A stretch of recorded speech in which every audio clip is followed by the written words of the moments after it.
मैं बस अपनी स्क्रीन शेयर करन लगा हूँ ते शुरू करन तो पहला असी थोड़ा जा पहले गुरबानी दा जाप कर लिए and then we'll get into the presentation. Waheguru Satnam जीओ श्लोक दंडौत बंदन अनेक बार सर्ब कला समराथ डोलन ते राखो प्रभु नानक दे कर हाथ श्लोक ज्ञान अंजन गुर दिया अज्ञान अंधेर विनाश हर कृपा ते संत भेटिया नानक मन परगास वाहिगुरु जी का खालसा वाहिगुरु जी की फतेह। संगत जी आज मैं आप जी दे नाल सिੱਖੀ ਦੀ ਵੈਸਟਰਨਾਈਜੇਸ਼ਨ ਬਾਰੇ ਇੱਕ ਡਿਸਕਸ਼ਨ ਕਰਨਾ ਚਾਹਾਂਗਾ। ਵੈਸਟਰਨਾਈਜੇਸ਼ਨ ਦਾ ਭਾਵ ਅਸੀਂ ਇਸ ਪ੍ਰੈਜੈਂਟੇਸ਼ਨ 'ਚ ਕਵਰ ਕਰਾਂਗੇ, ਪਰ ਸਭ ਤੋਂ ਜ਼ਰੂਰੀ ਗੱਲ ਇਸ ਪ੍ਰੈਜੈਂਟੇਸ਼ਨ ਦੀ ਉਹ ਇਹ ਹੈ ਕਿ ਅਸੀਂ ਇਸ ਵੈਸਟਰਨਾਈਜੇਸ਼ਨ ਨੂੰ ਕਿਸ ਤਰ੍ਹਾਂ ਆਇਡੈਂਟੀਫਾਈ ਕਰ ਸਕਦੇ ਹਾਂ, ਉਹਨੂੰ ਕਿਸ ਤਰ੍ਹਾਂ ਪਹਿਚਾਣ ਸਕਦੇ ਹਾਂ, ਔਰ ਫਿਰ ਉਸ ਤੇ ਅਸੀਂ ਵਿਰੁੱਧ ਕਿਸ ਤਰ੍ਹਾਂ ਸਿੱਖੀ ਨੂੰ ਮਜ਼ਬੂਤ ਬਣਾ ਸਕਦੇ ਹਾਂ, ਹੋਰ ਦ੍ਰਿੜ ਬਣਾ ਸਕਦੇ ਹਾਂ, ਔਰ ਇਨ ਅਦਰ ਵਰਡਸ ਅਸੀਂ ਉਸ ਵੈਸਟਰਨਾਈਜੇਸ਼ਨ ਤੋਂ ਗਾਰਡ ਕਿੱਦਾਂ ਕਰ ਸਕਦੇ ਹਾਂ। ਸੋ ਇਹ ਹੈ ਅੱਜ ਦਾ ਪ੍ਰੈਜੈਂਟੇਸ਼ਨ ਦਾ ਟੌਪਿਕ। ਸੋ ਸਭ ਤੋਂ ਪਹਿਲੇ ਅਸੀਂ ਇਸ ਚੀਜ਼ ਨੂੰ ਸਮਝਣ ਵਾਸਤੇ ਸਾਨੂੰ ਵੈਸਟਰਨਾਈਜੇਸ਼ਨ ਦੀ ਪਹਿਲੇ ਡੈਫੀਨੇਸ਼ਨ ਔਰ ਇਹ ਸਮਝਣਾ ਪਏਗਾ ਕਿ ਵੈਸਟਰਨਾਈਜੇਸ਼ਨ ਜਿਹੜੀ ਹੈ ਉਹ ਹੋ ਕਿੱਥੇ ਰਹੀ ਹੈ ਔਰ ਕਿਸ ਤਰ੍ਹਾਂ ਹੋ ਰਹੀ ਹੈ। ਸੋ ਇਸ ਤੇ ਅਸੀਂ ਥੋੜੇ ਜਿਹੇ ਐਕੈਡੈਮਿਕ ਔਰ ਹਿਸਟੋਰੀਕਲ ਆਧਾਰ ਲਵਾਂਗੇ, ਜਿਸ ਤੋਂ ਕਿ ਇਸ ਪ੍ਰੈਜੈਂਟੇਸ਼ਨ ਦੀ ਜਿਹੜੀ ਬੇਸਿਕ ਪ੍ਰੈਮਿਸ ਹੈ ਉਹ ਅਸੀਂ ਸੈੱਟ ਕਰਾਂਗੇ। ਸੋ ਉਹ ਸਾਰੀ ਪ੍ਰੈਮਿਸ ਤੋਂ ਪਹਿਲਾਂ ਮੈਂ ਆਪ ਜੀ ਨੂੰ ਇੱਕ ਸਵਾਲ ਪੁੱਛਣਾ ਚਾਹਾਂਗਾ, ਔਰ ਤੁਸੀਂ ਸੰਗਤ ਜੀ ਇਸ ਨੂੰ ਚੈਟ ਬਾਕਸ ਦੇ ਵਿੱਚ ਵੀ ਟਾਈਪ ਕਰ ਸਕਦੇ ਹੋ, ਮੈਨੂੰ ਪ੍ਰਾਈਵੇਟ ਮੈਸੇਜ ਕਰ ਸਕਦੇ ਹੋ, ਜਾਂ ਜੇ ਤੁਸੀਂ ਕੰਫਰਟੇਬਲ ਨਹੀਂ ਮਹਿਸੂਸ ਕਰਦੇ ਖੁਦ ਮਨ ਹੀ ਮਨ ਇਸ ਗੱਲ ਨੂੰ ਤੁਸੀਂ ਜ਼ਰੂਰ ਵਿਚਾਰ ਕਰਿਓ ਕਿ ਜੋ ਸਿੱਖੀ ਅਸੀਂ ਅੱਜ ਪ੍ਰੈਕਟਿਸ ਕਰਦੇ ਹਾਂ ਕਿ ਉਹ ਸਿੱਖੀ 200 ਸਾਲ ਪਹਿਲੇ ਜਿਸ ਤਰ੍ਹਾਂ ਸਿੱਖੀ ਪ੍ਰੈਕਟਿਸ ਹੁੰਦੀ ਸੀਗੀ ਕਿ ਉਹ ਉਸ ਤਰ੍ਹਾਂ ਦੀ ਲੱਗਦੀ ਹੈ ਕਿ ਨਹੀਂ। ਔਰ ਉਸ ਦਾ ਫਾਲੋਅਪ ਕੁਐਸਚਨ ਇਹ ਹੈ ਕਿ ਜੇ ਫਰਕ ਹੈ ਤੇ ਉਹ ਕਿਉਂ ਹੈ ਫਰਕ ਸਾਡੀ ਹੁਣ ਦੀ ਸਿੱਖੀ ਔਰ 200 ਸਾਲ ਪਹਿਲੇ ਦੀ ਸਿੱਖੀ ਵਿੱਚ, ਉਹਨਾਂ ਦੋਨਾਂ ਵਿੱਚ ਕੋਈ ਡਿਫਰੈਂਸ ਹੋਣਾ ਵੀ ਚਾਹੀਦਾ ਹੈ ਕਿ ਨਹੀਂ, ਔਰ ਜੇ ਕੋਈ ਫਰਕ ਹੈ ਤੇ ਇਸ ਦਾ ਸਾਡੇ ਵਾਸਤੇ ਕੀ ਇੰਪੋਰਟੈਂਸ ਹੈ, ਸਾਡੇ ਬੱਚਿਆਂ ਵਾਸਤੇ ਉਸ ਦੀ ਕੀ ਰੈਲੇਵੈਂਸ ਹੈ ਕਿ ਸਿੱਖੀ ਹੁਣ ਕਿਸ ਤਰ੍ਹਾਂ ਪ੍ਰੈਕਟਿਸ ਹੋ ਰਹੀ ਹੈ ਔਰ ਸਿੱਖੀ 200 ਸਾਲ ਪਹਿਲੇ ਕਿਸ ਤਰ੍ਹਾਂ ਦੀ ਸੀ। ਔਰ ਜੇ ਅਸੀਂ ਇਸ ਚੀਜ਼ ਨੂੰ ਮੰਨਦੇ ਹਾਂ ਕਿ ਸਿੱਖੀ ਦਾ ਹੁਣ ਔਰ 200 ਸਾਲ ਪਹਿਲੇ ਅਪੀਅਰੈਂਸ ਬਹੁਤ ਡਿਫਰੈਂਟ ਸੀਗੀ, ਤੇ ਫਿਰ ਸਾਨੂੰ ਇਸ ਚੀਜ਼ ਤੇ ਵੀ ਵਿਚਾਰ ਕਰਨਾ ਚਾਹੀਦਾ ਕਿ ਕਿਹੜੀਆਂ ਇਨਫਲੂਐਂਸਸ ਇਤਿਹਾਸ ਦੇ ਵਿੱਚ ਕਿਹੜੀਆਂ ਚੀਜ਼ਾਂ ਨੇ ਉਸ ਫਰਕ ਨੂੰ ਪੈਦਾ ਕੀਤਾ, ਜੋ ਪਿੱਛੇ ਹੋਇਆ ਇਤਿਹਾਸ ਦੇ ਵਿੱਚ ਉਸ ਦਾ ਕੀ ਹੱਥ ਹੈ ਇਨ ਸਾਡੀ ਹੁਣ ਦੀ ਸਿੱਖੀ ਨੂੰ ਪੁਰਾਣੀ ਸਿੱਖੀ ਤੋਂ ਡਿਫਰੈਂਟ ਬਣਾਉਣ ਦੇ ਵਿੱਚ। ਔਰ ਸਭ ਤੋਂ ਜ਼ਰੂਰੀ ਗੱਲ ਜੋ ਕਿ ਮੇਰੀ ਥਿਊਰੀ ਹੈ ਉਹ ਇਹ ਹੈ ਕਿ ਐਕੈਡਮੀਆ ਵਿੱਚ ਰਿਸਰਚ ਦੇ ਵਿੱਚ ਸਿੱਖੀ ਦੀ ਵੈਸਟਰਨਾਈਜੇਸ਼ਨ ਦੇ ਉੱਤੇ ਇੰਨੀ ਘੱਟ ਰਿਸਰਚ ਕਿਉਂ ਹੈ।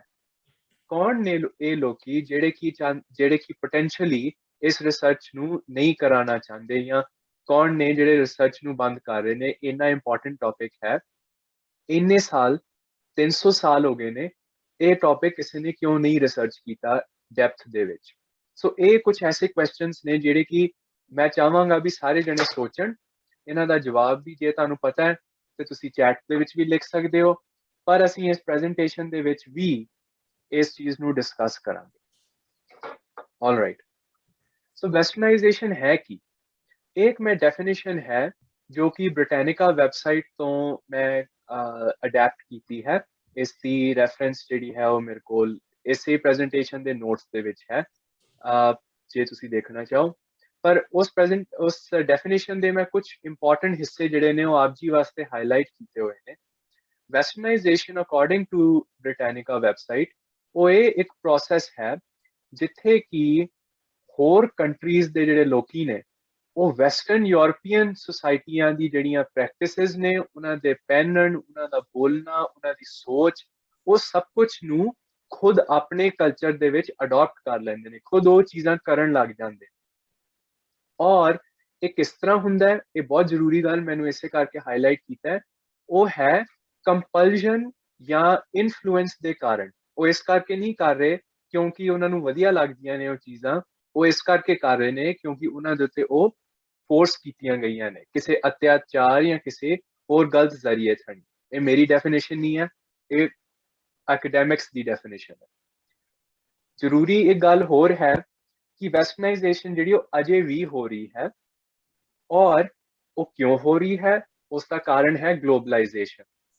ਔਰ ਗਲੋਬਲਾਈਜੇਸ਼ਨ ਦਾ ਲੂਸਲੀ ਮਤਲਬ ਇਹ ਹੈ ਕਿ ਜਿਹੜੀ ਆਪਸ ਦੇ ਵਿੱਚ ਕੰਟਰੀਜ਼ ਦੇ ਇਨਫੋਰਮੇਸ਼ਨ ਔਰ ਗੁੱਡਸ ਟ੍ਰੇਡ ਹੋ ਰਹੇ ਨੇ, ਉਹਨਾਂ ਕਰਕੇ ਜਿਹੜੀਆਂ dominant practices and culture of western European, ਉਸ ਜਿਹੜੀਆਂ ਪ੍ਰੈਕਟਿਸਿਸ ਨੇ, ਉਹ ਜਿਹੜੇ ਖਿਆਲਾਤ ਨੇ, ਉਹ ਅਜੇ ਵੀ ਵਰਤ ਰਹੇ ਨੇ, ਅਜੇ ਵੀ ਇਨਫਲੂਐਂਸ ਹੋ ਰਹੇ ਨੇ ਦੂਸਰੀਆਂ ਕਮਿਊਨਿਟੀਜ਼ ਔਰ ਕੰਟਰੀਜ਼ ਦੇ ਉੱਤੇ। ਜਿਹੜੀ ਵੈਸਟਰਨਾਈਜੇਸ਼ਨ ਦੀ ਹਿਸਟਰੀ ਹੈ ਔਰ ਅਜੇ ਵੀ ਉਹੀ ਹੈ, ਉਹ ਇਹ ਹੈ ਕਿ ਜਿਹੜੇ ਯੂਰਪੀਅਨ ਸੀਗੇ ਲੋਕੀ, ਜਿਹੜੇ ਗੋਰੇ ਸੀਗੇ, ਉਹਨਾਂ ਨੂੰ ਇਹ ਲੱਗਦਾ ਸੀ ਕਿ ਉਹਨਾਂ ਦਾ ਰਹਿਣ, ਉਹਨਾਂ ਦੀ ਸੋਚਣੀ, ਉਹਨਾਂ ਦੇ ਕੱਪੜੇ, ਉਹਨਾਂ ਦਾ ਸਭ ਕੁਝ ਜ਼ਿਆਦਾ ਵਧੀਆ ਸੀਗਾ ਕੰਪੇਅਰ ਟੂ ਦੋਜ਼ ਜਿਨ੍ਹਾਂ ਦੀਆਂ ਕੰਟਰੀਜ਼ ਨੂੰ ਉਹ ਜਾ ਕੇ ਕੋਲੋਨਾਈਜ਼ ਕਰਦੇ ਸੀਗੇ, ਜਿਨ੍ਹਾਂ ਕੰਟਰੀਜ਼ ਨੂੰ ਜਾ ਕੇ ਉਹ ਲੁੱਟਦੇ ਸੀ, ਮਾਰਦੇ ਸੀਗੇ, ਐਕਸਪਲੋਇਟ ਕਰਦੇ ਸੀ। ਇਹ ਇਤਿਹਾਸ ਹੈ, ਇਸ ਦੇ ਵਿੱਚ ਕੋਈ ਓਪੀਨੀਅਨ ਨਹੀਂ ਹੈ। ਕੋਲੋਨਾਈਜੇਸ਼ਨ ਜਿਹੜੀ ਹੈ ਉਹ ਇਨਹੈਰੈਂਟਲੀ ਟਿਰੈਨਿਕਲ ਰੂਲ ਸੀਗਾ, ਉਸ ਦੇ ਵਿੱਚ ਕੋਈ ਲਾਭ ਕਿਸੇ ਨੂੰ ਨਹੀਂ ਮਿਲਿਆ, ਸਿਰਫ ਨੁਕਸਾਨ ਸੀਗਾ, ਐਕਸਪਲੋਇਟੇਸ਼ਨ ਸੀ।